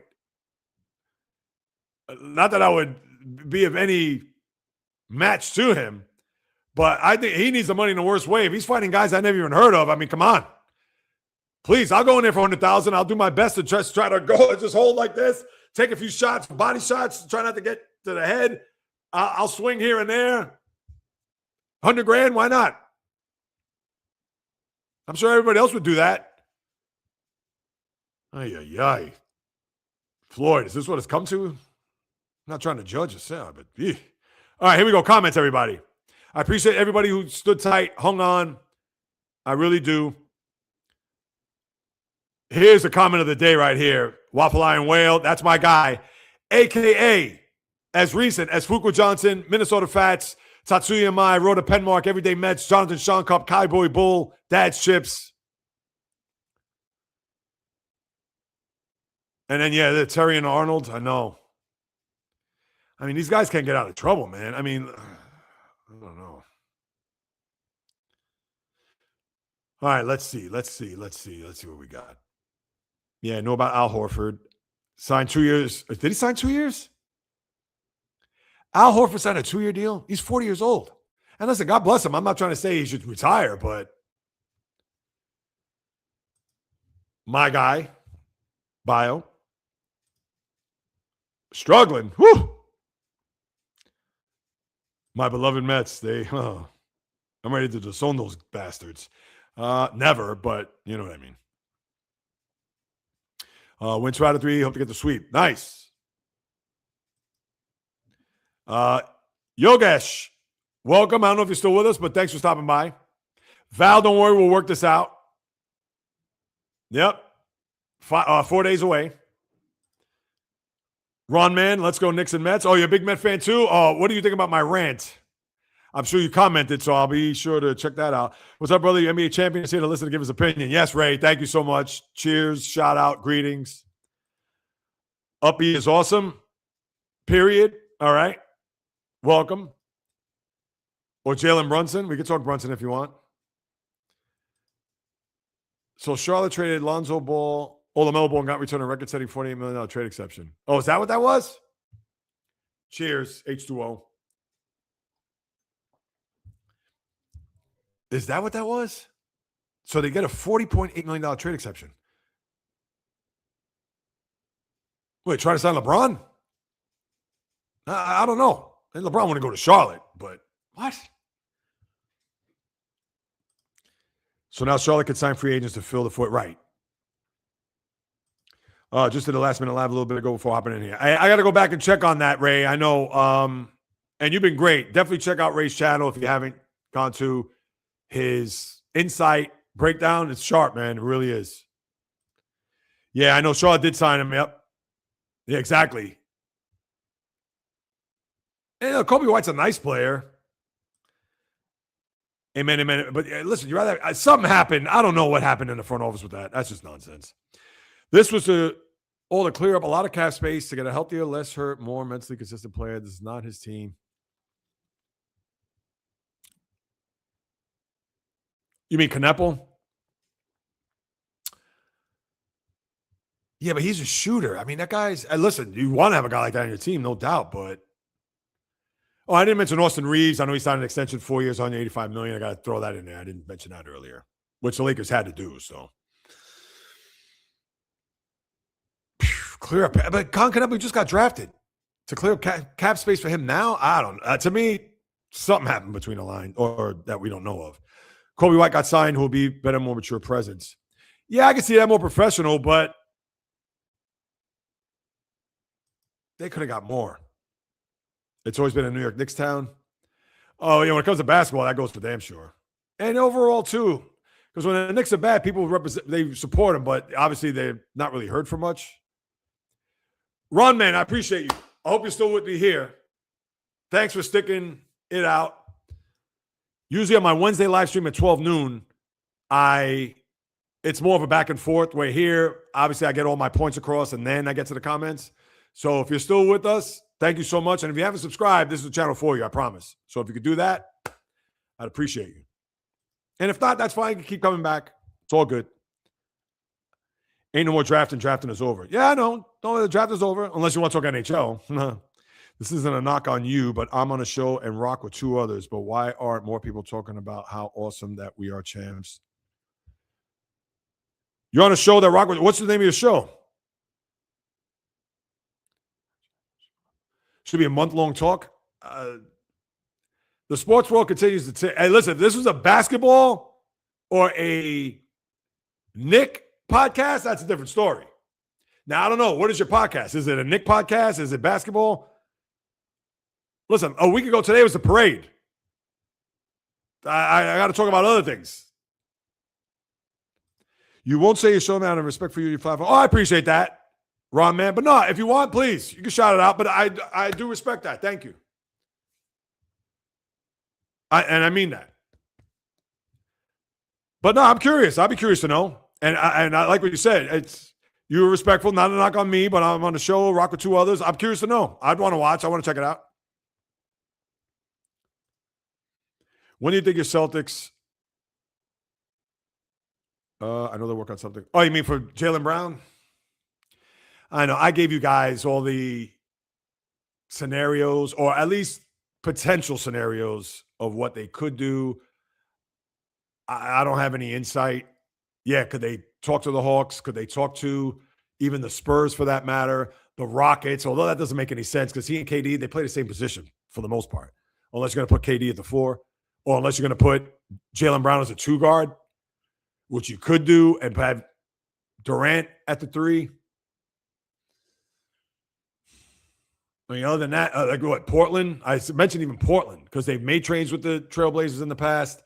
And you want to give me Denny, I can't pronounce this guy's name, Avdija. You want throwing Scoot Henderson? You could do that too, but they're not going to do that.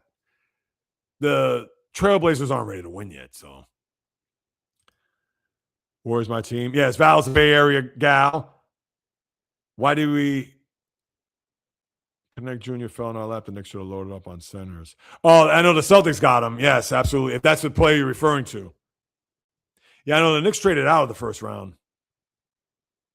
Yeah, Fox is in witness protection. Oh, he was awful. Fox watched, Valkyries watched part of the game yesterday and won. Giants did too. Val, sorry to hear it. I'll be there. All right, hang on. I like this. At J Reels, a little of everything nice. Yeah, I talk all sports, Ron, man. All. What's that? If healthy Washington will be a problem. Wait, what time is that? 1:52. So you're talking about the Wizards. Yeah, they could be. Absolutely. They definitely could. No, she didn't. He doesn't like it is. He doesn't like it. So do I. Oh, you see it. I know. Now I'm lost because obviously this was talked about, what? Geez, an hour ago? That's not on you. That's on me. And trying to, he says how he feels. Without question. If you couldn't tell by that Met rant, I don't know. Then I don't know what to tell you. And I'm not saying that to anyone specifically. I'm just, don't think San Francisco will sweep the team in MLB this season. That's a good one. I don't know that either. Yeah, I definitely, because after the parade on the podium, that comment was directed toward her. So, yeah, that's right. Thank you. Brunson is A1 or 1A. I know. And listen, she isn't the only one.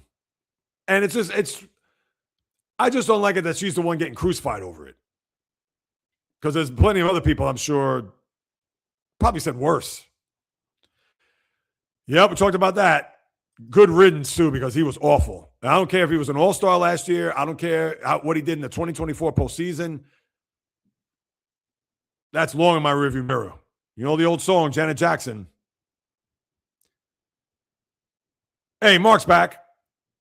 Why is Ray still on? Ray, come on. Leave Ray alone. Brunson, top 3 player in the league. 4-5 in the closeout. Brunson, top 3 player in the league. All right, Ron, man, let me ask you this. And I get it. He's your guy. You're going to take him, whatever. You say top 3. Who's the other 2 guys are you picking? If I had to take a guess, you'd probably say SGA and Jokic. But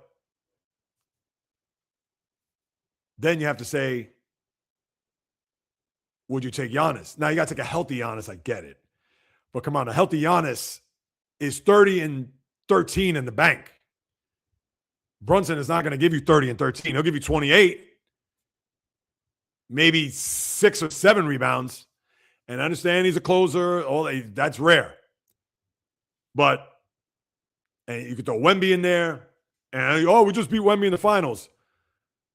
But Wemby plays more defense in his right pinky than Brunson does in his whole body. Let's call it as we see it. I understand he's not a guy that is going to rival Brunson offensively. despite him being 7'4", 7'5" from one day to the next. But I know that's why I first picked you up here, Ron, man. All right, I know Becky Ham sandwich. Let's see. We got a low first baseman if we trade him very early in the season. Val B. Ron, man, you're a Met fan. I know you got to be unhappy with this team. Can you not? Most love, great sign. Remember when Luka went down? Brunson helped lead the Mavs drop it. Right, I remember. That was against, in the playoffs, was that against Utah?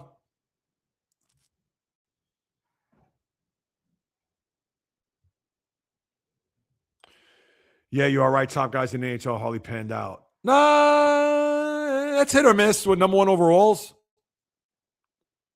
Yeah, if you want to go way back, Neil Broughton. Do you know that name, Mark Salmons? He was a number one overall pick. Played a long time, and Neil Broughton was on the USA, the Olympic team in 80. But there have been a lot of first-round busts, even in NHL.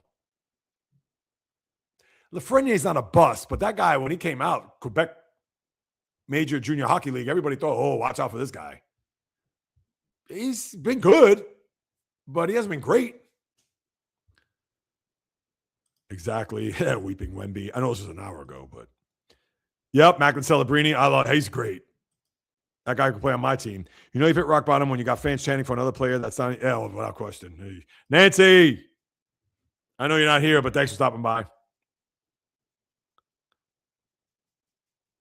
Oh, geez. Mark with his comments. Even Val's trying to get back. Well, Val's being nice about it, I think. Just asking a question. Be back in 5 minutes, interested in what you're talking about. Oh, thank you, Ron, man. I appreciate that.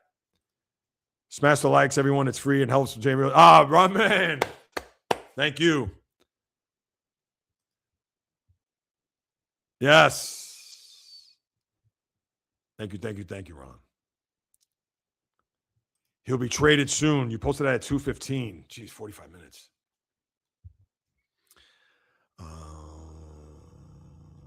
There you go, Ray. Don't let the negative energy affect you. Good for you. Listen, Ron, and it's not all his fault, though. I understand he's made some head-scratching moves at times, but he's got to stop putting Mark Vantos at first base, though. I mean, and I get it. He's trying to get him in the lineup, whatever. First time here. I don't know you feel I'm super fanatic Met fan. Well, no, if you're a super Met fan, then great. Even if you weren't, that'd still be fine. Yes, he was cursing the Mets are bipolar. Oh, he was cruising the Mets are bipolar. Oh, they are bipolar. There's no problem with them? What do you mean? Problem with who in particular? I know Semien. Oh, yeah. Oh, don't remind me, Pete, almost 20 homers. By the way, Polanco never played first in his life. I know, he never did. And to take the words out of the great Waffle Iron Horse, a.k.a. Tatsuya Mai, we know the AKAs. He wasn't focused on run prevention. It was more win prevention because, oh, my God. Yeah, they were cheering for Pete, all right. If Swanson only played a Met, forget about it. He'd be in the Hall of Fame. Never met Darling? Mark Salmons. I actually met him. True story.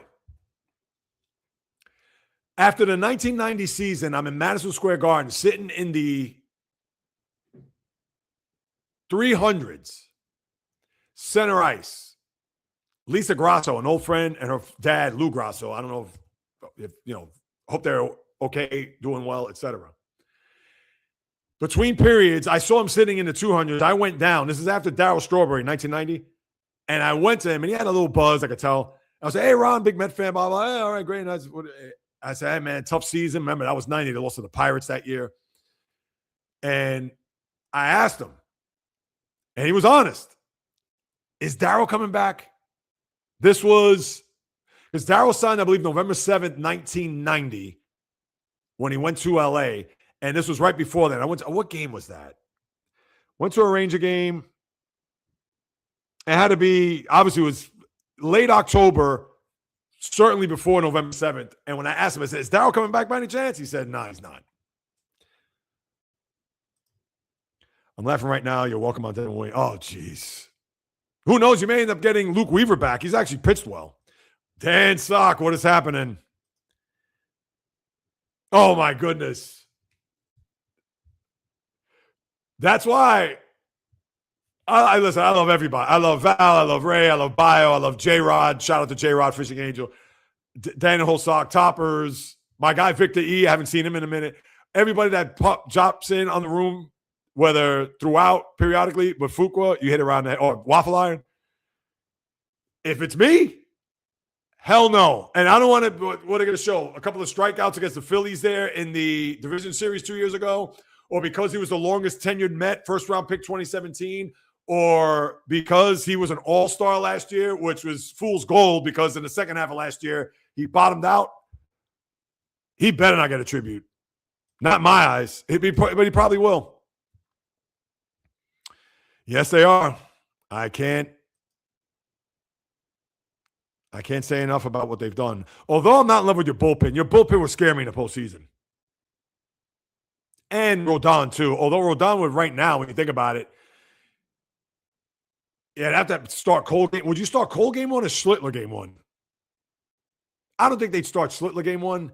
If they have home field, I think it would be Cole. Ooh. They probably want to go righty-lefty. If Max Fried is healthy.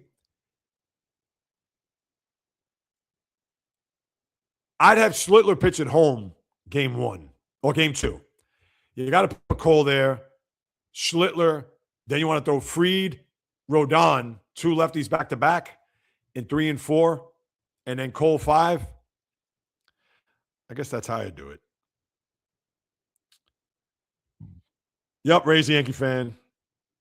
You cannot stop laughing at my rant. I call like I see it, brother. I'm not going to say, oh, it's a tough season, and I wasn't expecting this. Hell no. But I do that for any team. All my teams, what do we got here? Semien. Oh, Waffle Iron. If he does, I'll die laughing. Oh, no. Oh, is that right? Could I go out there for a tryout? I mean, really? I can't be any worse than what we've seen here over the last 5 games. Uh-oh, what is this? MLB, what is this? MLB wants maximum 5-year deals for free agent changing teams. Oh, that's an NBA deal.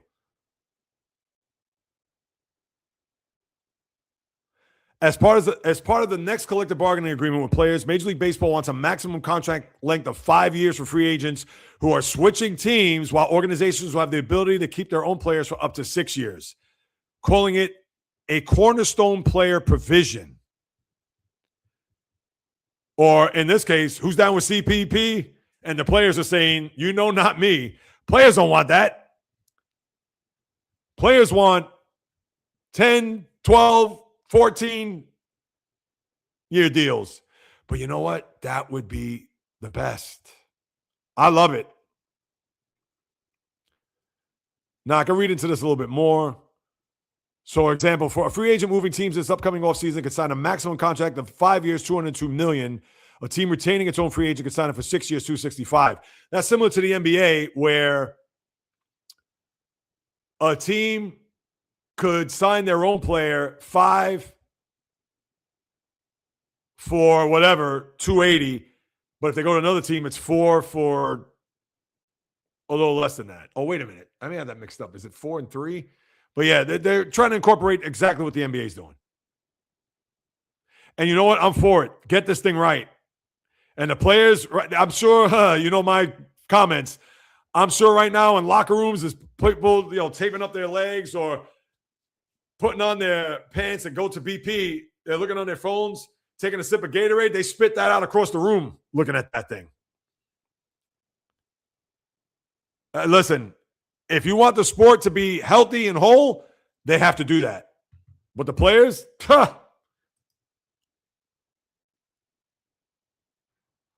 O'Neill was great on Yankees. Hal Morris was originally a Yankee. That you're right. And what was Paul O'Neill's original team?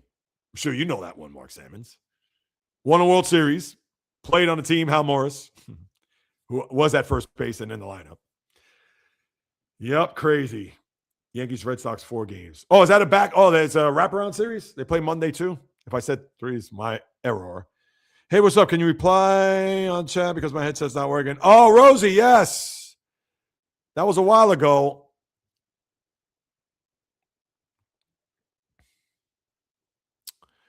I hope Cohen learns how to defer. Rosie, I'll get back to you. Hang on. I hope Cohen learns how to defer contracts like the Dodgers.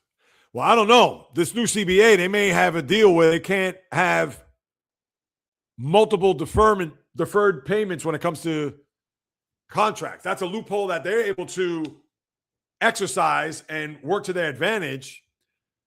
And that's why I kid away, Ron Man. That's why Bobby Bonilla Day, which is this coming Wednesday, I don't want to hear that. That Bobby Bonilla Day is over. And people say, but that's the original. That's the OG deferred payment. Yeah, it is, but that's over. Because the Dodgers are going to have a Shohei Ohtani Day, a Blake Snell Day, a Roki Sasaki Day, I believe Yoshinobu Yamamoto Day. I mean, come on. It's NBC because Peacock's always up. Yeah, no, yes, that I'm aware. Dodgers. Baseball games will air on ABC this year. Yankees face Red Sox 1 p.m. Now, why didn't I know that? I knew NBC. I knew about Netflix with the 3 games. They're doing the home run derby, which is going to be a joke. They're going to have Jameis Winston there. Come on.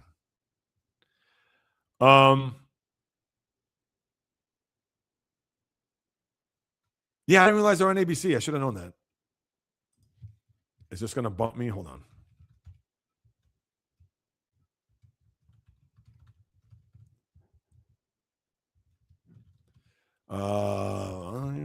Even without the headset.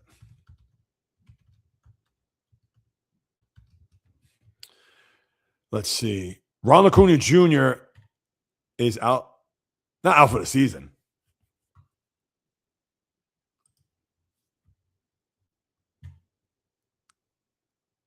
That can't be true. Is that out for the season? I did not hear that. South Africa beating Korea. Yes, it was. Big time. I agree there, Waffle Iron.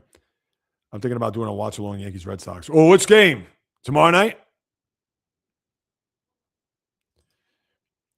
And lose on my wallet and bio. Mexico, the next game will be around 32. Mexico has tickets to talk about. Yo, yeah. That's gonna be raucous. The only team that can save the New York Mets, I'm not playing any more games until October. I'm talking. Wait, the only team that could save the Mets. Oh, I'm not playing anymore until October. Yeah, but here's the thing, Ray. Because the Knicks, obviously winning a championship, parade, the whole 9, there's no other team that can save it. It's not as if the Jets and Giants are playing this Sunday where everybody's going to focus in on the football. They are exposed. Yankees are playing well. Right now, the focus of New York sports, sadly, is the Mets because they're going to want to see what's going to happen. Dave Peterson gets traded. I didn't talk about that because I just went on the rant. I'll talk about that Monday, whether or not this is the beginning of the end with Peterson gone. But they should start selling. I mean, come on. Definitely Val, like Chase Energy. Yeah, Val's a great sport. First time seeing him, I subscribed. Oh, thank you, Ron, man. I appreciate that. And yeah, I'm curious to know about your show, man. Please. Yeah, you did say that, Mark. You asked me about that. And yeah, I don't know what's going on with him. Now, if I'm with you, I'd fight for him 50 grand. Oh, yeah. Mayweather. I mean, geez. He's in an exhibition with a guy that I couldn't even, again, he could have walked through this door with black eyes, boxing gloves. I'd be like, who the hell is this guy? And no offense to the guy, but I mean, please. Mets are my absolute favorite team. Oh, no, I hear you. Mets are your first, the Mets are my first love, too. Oh, good to know you're here. Even though that was, 20 minutes ago, I'm still catching up on these comments.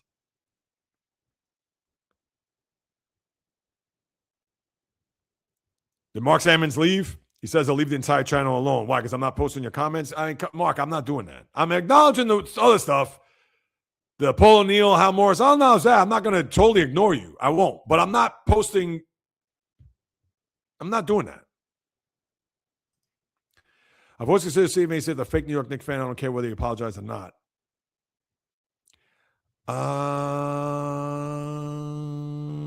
Yeah, you know what it is about Stephen A. I know what you mean by that. And what bothers me, because I knew that was going to happen. What bothers me about Stephen A is that he flip-flops so much. It's disgusting. I know it's for ratings or what. It's come on. Like, have some integrity. Stick to what it is that you're talking about. Give me a second. Yeah, I just hate the flip-flop. And I will say this. I know Jaylen Brown came out and said that ESPN and Stephen A. Smith's unethical. That's a little strong, but I kind of know what he means by saying that, because I almost get the sense that Stephen A. says maybe not outlandish stuff. First of all, he repeats himself all the time. Just even watching like these 2-minute clips talking about, Jaylen Brown, finals MVP, conference finals MVP, a second team. We know about that. You don't have to tell us that. I know there are times I bring that up too, so I can't front, but he does that repeatedly. And yeah, he says like the most outlandish stuff sometimes. And to me, it's just him to rage bait or just for clickbait. It's like, come on, be real. Man, I love it. I know I love a debate. I love to sit across from anybody. It's like, man, you don't want to sit across from me. I'm not trying to make myself out to be whatever, but still, because some of the things he says, and just like he'll come out, the greatest shooter that God's ever created. I'll be like, Stephen A., we know that already. You don't have to, please. We know.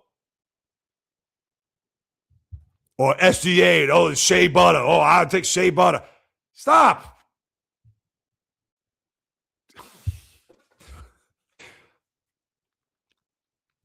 What is this? Blue and Orange Tears, fully, which is Knicks New York Met Lounge. Oh, that's your show? Well, I got news for you, Ron, man. And I'm not, listen, maybe I shouldn't say this. You heard my Met rant. You want somebody to talk about the Mets? I'll just leave it at that. I'm 57 years old. I've been watching this team, following this team since 1973. I don't know how old you are. I go way back with this team. The Mets are my first love. Baseball is my first love. The Mets are my first love. So, yeah, I would still act like this. What you saw, whether it was with the Celtics, whether it's the Islanders, whether it's the Steelers, Georgetown Hoyas, but the Mets,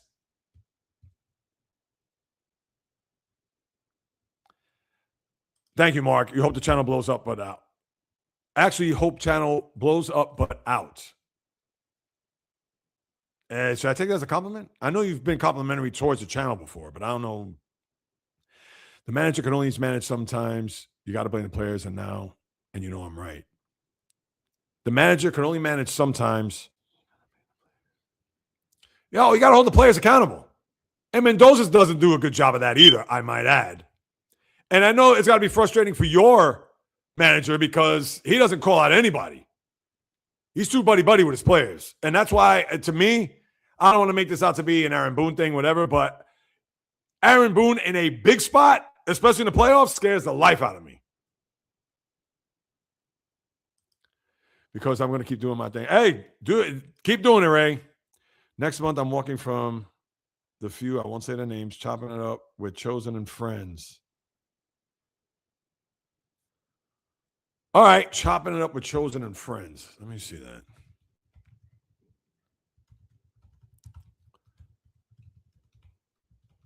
Yeah, I'm going to peep it. Oh, did I misspell that? I didn't see that. And what was the other one you had? The Blue Orange Tears? Yeah, I'm going to leave that there. I'll go back to that. Yeah, I definitely want to peep that. It'll be a lot like what you're doing, which is why I've stayed the whole time. All right, but definitely not identical. I mean multi-topics. Yeah, because to me, I don't let me ask you, is your show more of a debate show? Or is it more of, because to me, I talk about topics, games, whatever, but I also got to give you my opinion. Because if I was just to sit here to be, oh, the Mets have lost 5 games in a row and they gave up 50 runs in the last 5 games and they traded Dave Peterson. And, oh, I wonder what's going to happen next with the team. We'll have to wait and see.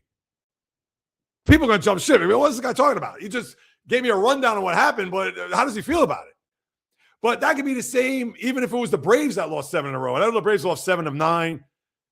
But I didn't want to belabor that. They're still in first place. Now, if they blow that lead, then I could say, what the hell's going on with the Braves? So on and so forth. But, yeah, because you got to have something to back it. You just can't. Just like I did with – if I came on here and I started this show talking about LaMelo Ball and saying, wow, the Minnesota T-Wolves got LaMelo Ball. And that backcourt with Anthony Edwards is going to be electric and so on and so forth, whatever, blah, blah. But, no, to me, the bigger thing is why did they trade LaMelo Ball? I'm not trying to make this guy out to be, name any point guard you want. You know, Nate Archibald, Pete Maravich, or whatever. But I'm sorry. If I'm going to come out and say, wow, they traded LaMelo Ball. That was a shock today. I wasn't expecting that. All right, now on to the next thing. No. Yes, indeed. Great. Oh, you remind me of me and my cousin. Oh, I could be wrong, but Italian? Not that it matters. No, I'm not Italian, but I appreciate that. I'm catching up with these comments. I'm about 9 minutes away. All right, here we go. I forgot about Kyle Tucker. He's also on that list too. A Tucker Day, Bonilla Day made us look dumb, but he was smart and innovative at the time. I know, and they're paying him to what, 2033, I think it is? Or maybe it's 31. Hold on. I should know this, but to me, it's like, because I got sick of the Yankee fan getting, oh, Bob Bonilla Day. Like, come on, stop. Yeah, Bob Bonilla Day is an unofficial baseball holiday celebrated every July 1st. I do not celebrate that, but okay. We'll pay him $1.19 million. Oh, I said 2031. No, I said 2031. I said, no, it's 2033. That's a lie. 2035. He's got 9 more years after this year. That's all right, because when they come out and say, Bob Bonilla Day, I'm going to put Happy Kyle Tucker Day. Yes. Bio, who I know is always on top of it. Bio, what do you think about that? Sorry, so long-winded and writing full block. Nah, don't worry about that. Rob, man, speak your mind. I can care less about the suit. Stephen Naismith is a go where the wind blows. Yeah, come on. Hey, Rob, what's up, man? Welcome back. I appreciate that. You said no outs. Okay, so you think the channel is all right. That's how you feel today? To answer your question, I think, and yes, I love the Knicks, but Jaylen Brown deserves a nod. And look at MVP. So when I say JB is the best there are other JBs like Brown who is great.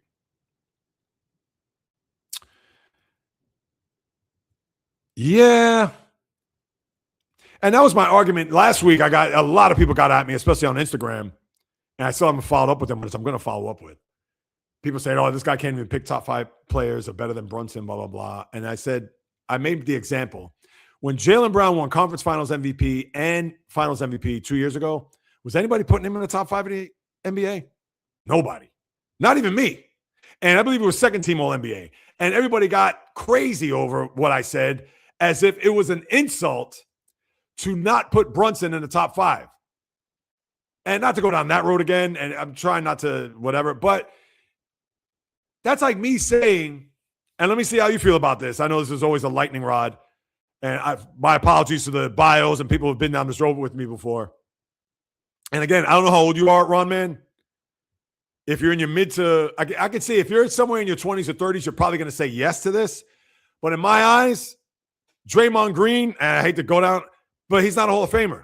I'm a small room guy. I'm a guy who's dominant, whatever, so on and so forth. And that's all there is to it. So when I think of top 5 players in the NBA, and it's not to say Jalen Brunson isn't dominant. We know in the fourth quarter closing, he's phenomenal. No shade towards Jalen Brunson. Any way, shape, form, zero. But I'm taking 5 other players before I take Jalen Brunson if I had a draft. That's it. That's it.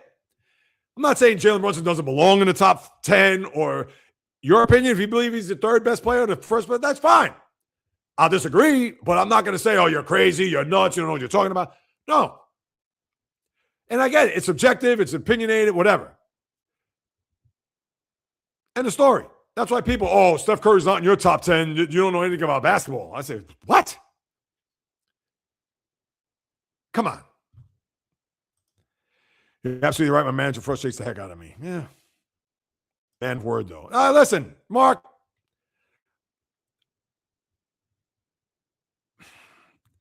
How I look at it is, I don't know what.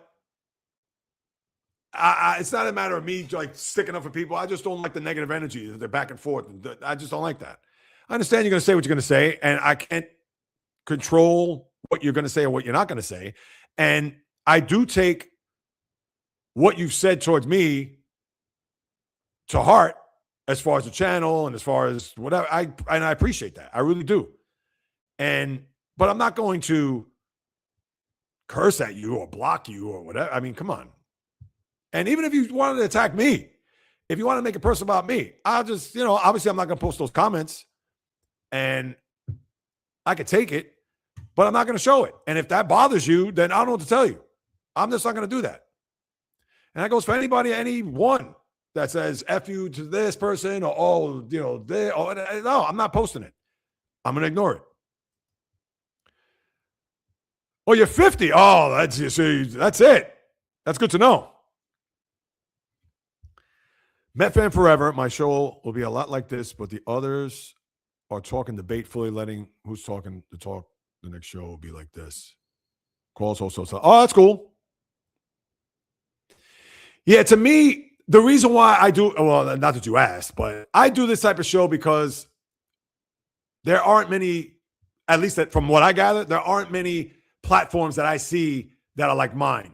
It's a talk show format of what's gone on in sports and what lies ahead, obviously with opinions. I interact. I started doing these lives maybe in the last couple of months. What I used to do was record it and then post it.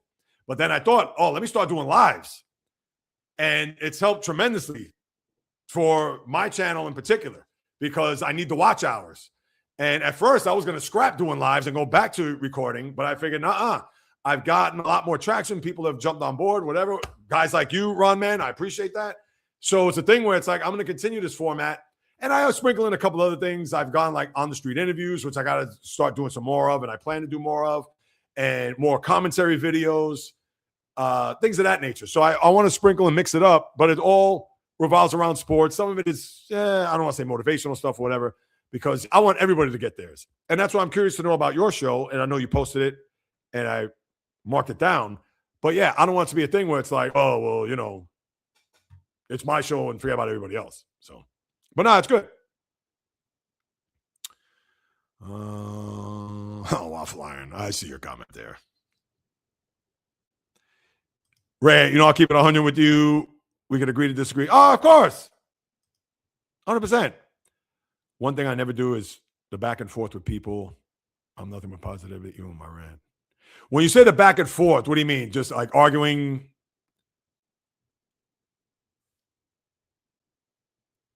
Oh, yeah, no. Well, this is what I'll say to that. I think I know where you're going with that last comment.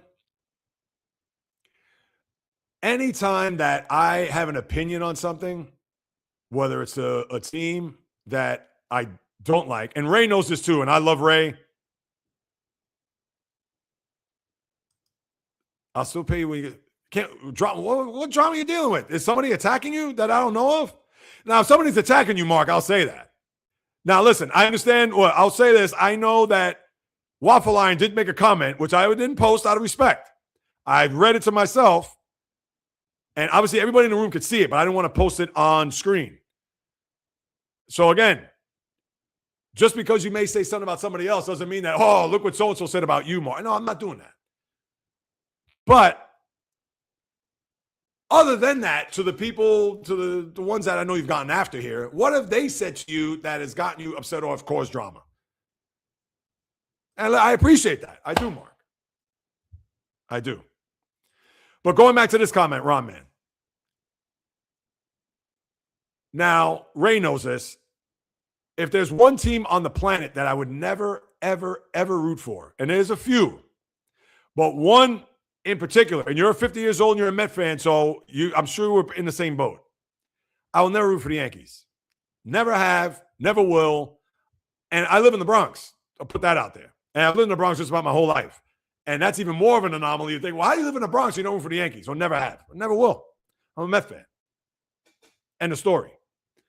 So with that being said, there isn't anything that I will say about the Yankees that is going to be personal to anybody that's watching live or not. Because as I like to say, whatever it is that I have to say about your team that's opinionated or factual, it's always business, never personal. I will never attack anybody personally in regards to their team, whatever. Or listen, you're a Yankee fan. Well, you're a Yankee fan for 5 minutes or 50 years. 5 minutes I wouldn't like because I'd be like, oh, you just jumped on the bandwagon, especially if you're of a certain age. That's besides the point. But my thing is that if you're not going to respect my opinion, you could disagree with it 100%, and that's fine. But if you're not going to respect and be here in that space to be like, hey, we're just sports fans bantering back and forth, then we're cool. But if you're going to come out, oh, F you, Jay Reels, you don't know what you're talking about, or F you and your Mets, whatever, like, seriously, this is where we're going to go? That I can't tolerate. You know how my struggle was? Mom encouraged me to talk about sports and started doing videos because she knows how much. Yes, Ray. And you do excellent. I started that recording, then people reached out to me, raised my face up. I do have a business partner who's on Sirius Radio. Would love to chop it up with you for sure. Oh, yeah, let's talk. Absolutely. Raw man, if you want to get at me, my email, the jreelspodcast@gmail.com, or follow me Instagram, TikTok, or let's say Instagram, either Jay Reels, the name I go by, or the Jay Reels Podcast. Hit me up. Yeah, because just so you know, I do this full time. And I'm trying to generate revenue, all that. And I've been doing this now well over I've had my podcast 8 years, but I've been doing this well over 2 years. So you want to talk? And here's this.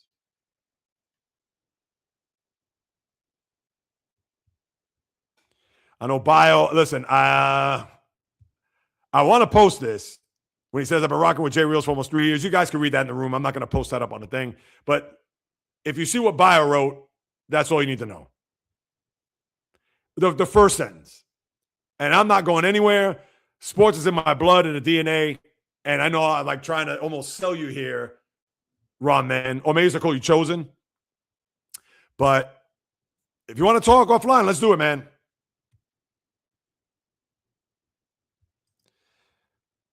Especially when we're almost adults in here. Yes. What do I always tell you if you did? Yes. I know, Ray. Val wearing the Matt Chapman jersey. I was born in the Bronx. My grandfather. Oh, is that right? My grandfather was in that team system. I guess the Yankees. But his position filled by super duper first baseman star.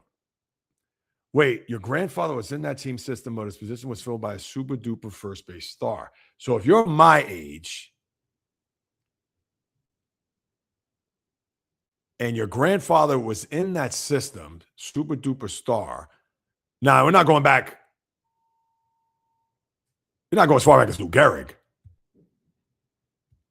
Let me think. If you're because then my grandfather, he's no longer with me or with us. My grandfather is, or would have been. You know what? Maybe you're talking about Lou Gehrig, I guess. Yeah, because my grandfather would have been close to 100. Let me think about that because my dad's 77. Oh, anyway, but no, you must be thinking about that. Is it Lou Gehrig? It's got to be Lou Gehrig then. Instagram. Oh, I appreciate that, Chosen. Oh, you want me to call you Chosen, Ron, man? I don't know. Either one. If you ever root for the Yankees, I would have to take you to the hospital. Oh, you see, Ray knows. Exactly. Adult, so you're already an adult, Val. 21 is 18, really, when you think about it. But 20, if you could drink, you're an adult. And not to say you do, or would I encourage that, but Draymond Green punches people, Jay Reels, yes. He's a Michigan State man. Maybe he's from Michigan, too, I should say. I got to take that back. All right. Yeah, Jay, Chosen. Also, Ron Man, the Chosen one. Yeah, Ron Man, the Chosen. I got to look that up, man. Oh, you know what? Send me all your info on Instagram as far as the podcast, or whatever it is, even your channel, you, etc. We'll definitely connect there. And I'm glad you passed by, Ron Man. Yes, Lou. Wow, interesting. So your grandfather was in the Yankee farm system, but of course the Iron Horse was there, and obviously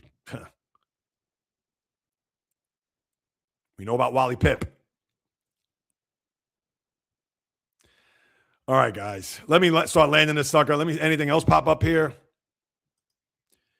Yeah, because I got some plans later this evening. I got to go meet the wife downtown.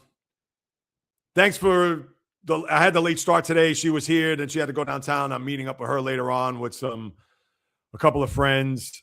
So I got to start landing sucker. Then I got a couple of things I need to do with the podcast before I head out. But with that being said, let me start to land this plane.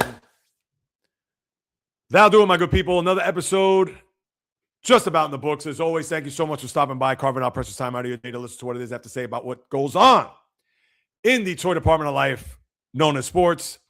And if you haven't done so, please subscribe to the channel on YouTube at J Reels, Apple Podcasts, Spotify, the J Reels Podcast. Throw me a few stars, write a review just to increase the visibility of this channel, of the podcast platforms, or whichever podcast platform that you subscribe to.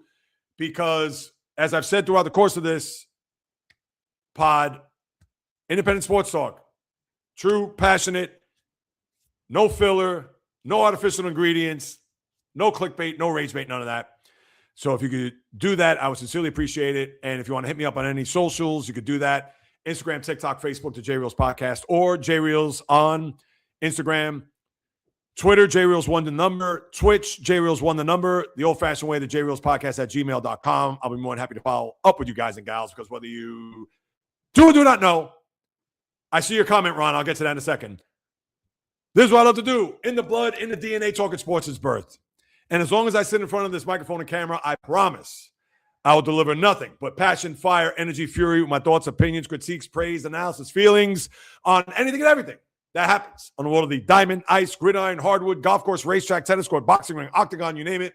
From my lips to your ears, from my heart to your soul, from where I am to wherever you are, the J Reels Podcast always comes correct, direct, and in full effect. From the South Bronx to South Beach to South Central to South Pacific and all points beyond, peace, love, and God bless everybody. Enjoy the rest of your Thursday. Enjoy the weekend. We'll reconnect here Monday, 11 a.m., back to the normal time. Thanks for taking the time to hop on here in the early afternoon or late morning, depending on where you're at. And until next time on the J Reels Podcast, on the flip, baby. All right, now, Ron Man, hang on. Draymond isn't even... Wait.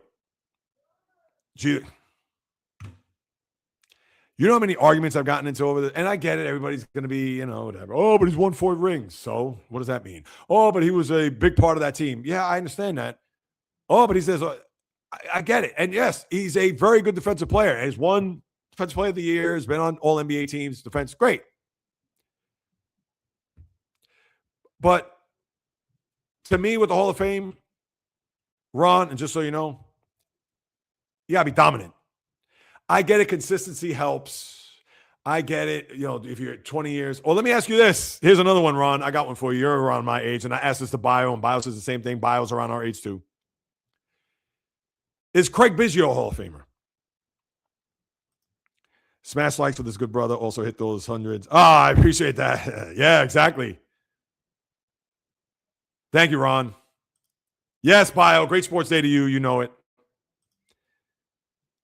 Believe me, bro, with 2 P's. Yes, I like it. Hey, we're all kindred spirits here. We are all kindred spirits. And yeah, if you could tell me if you think Craig Biggio's a Hall of Famer, and if you think he is, that's fine. Well, I'll have to disagree, and I'll explain why. And then I'll sign off because I got to start getting ready. Yes, Ron, man. Thank you, brother. I appreciate that. Big time. Let me see. Anything else happening here? Sports? I know today's great between LaMelo Ball and MLB with this proposal. Max 5 years changing teams. What else?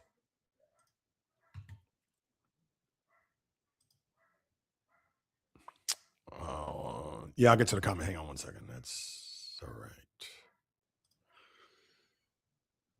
Biggio, you went, no, yes. You are absolutely correct.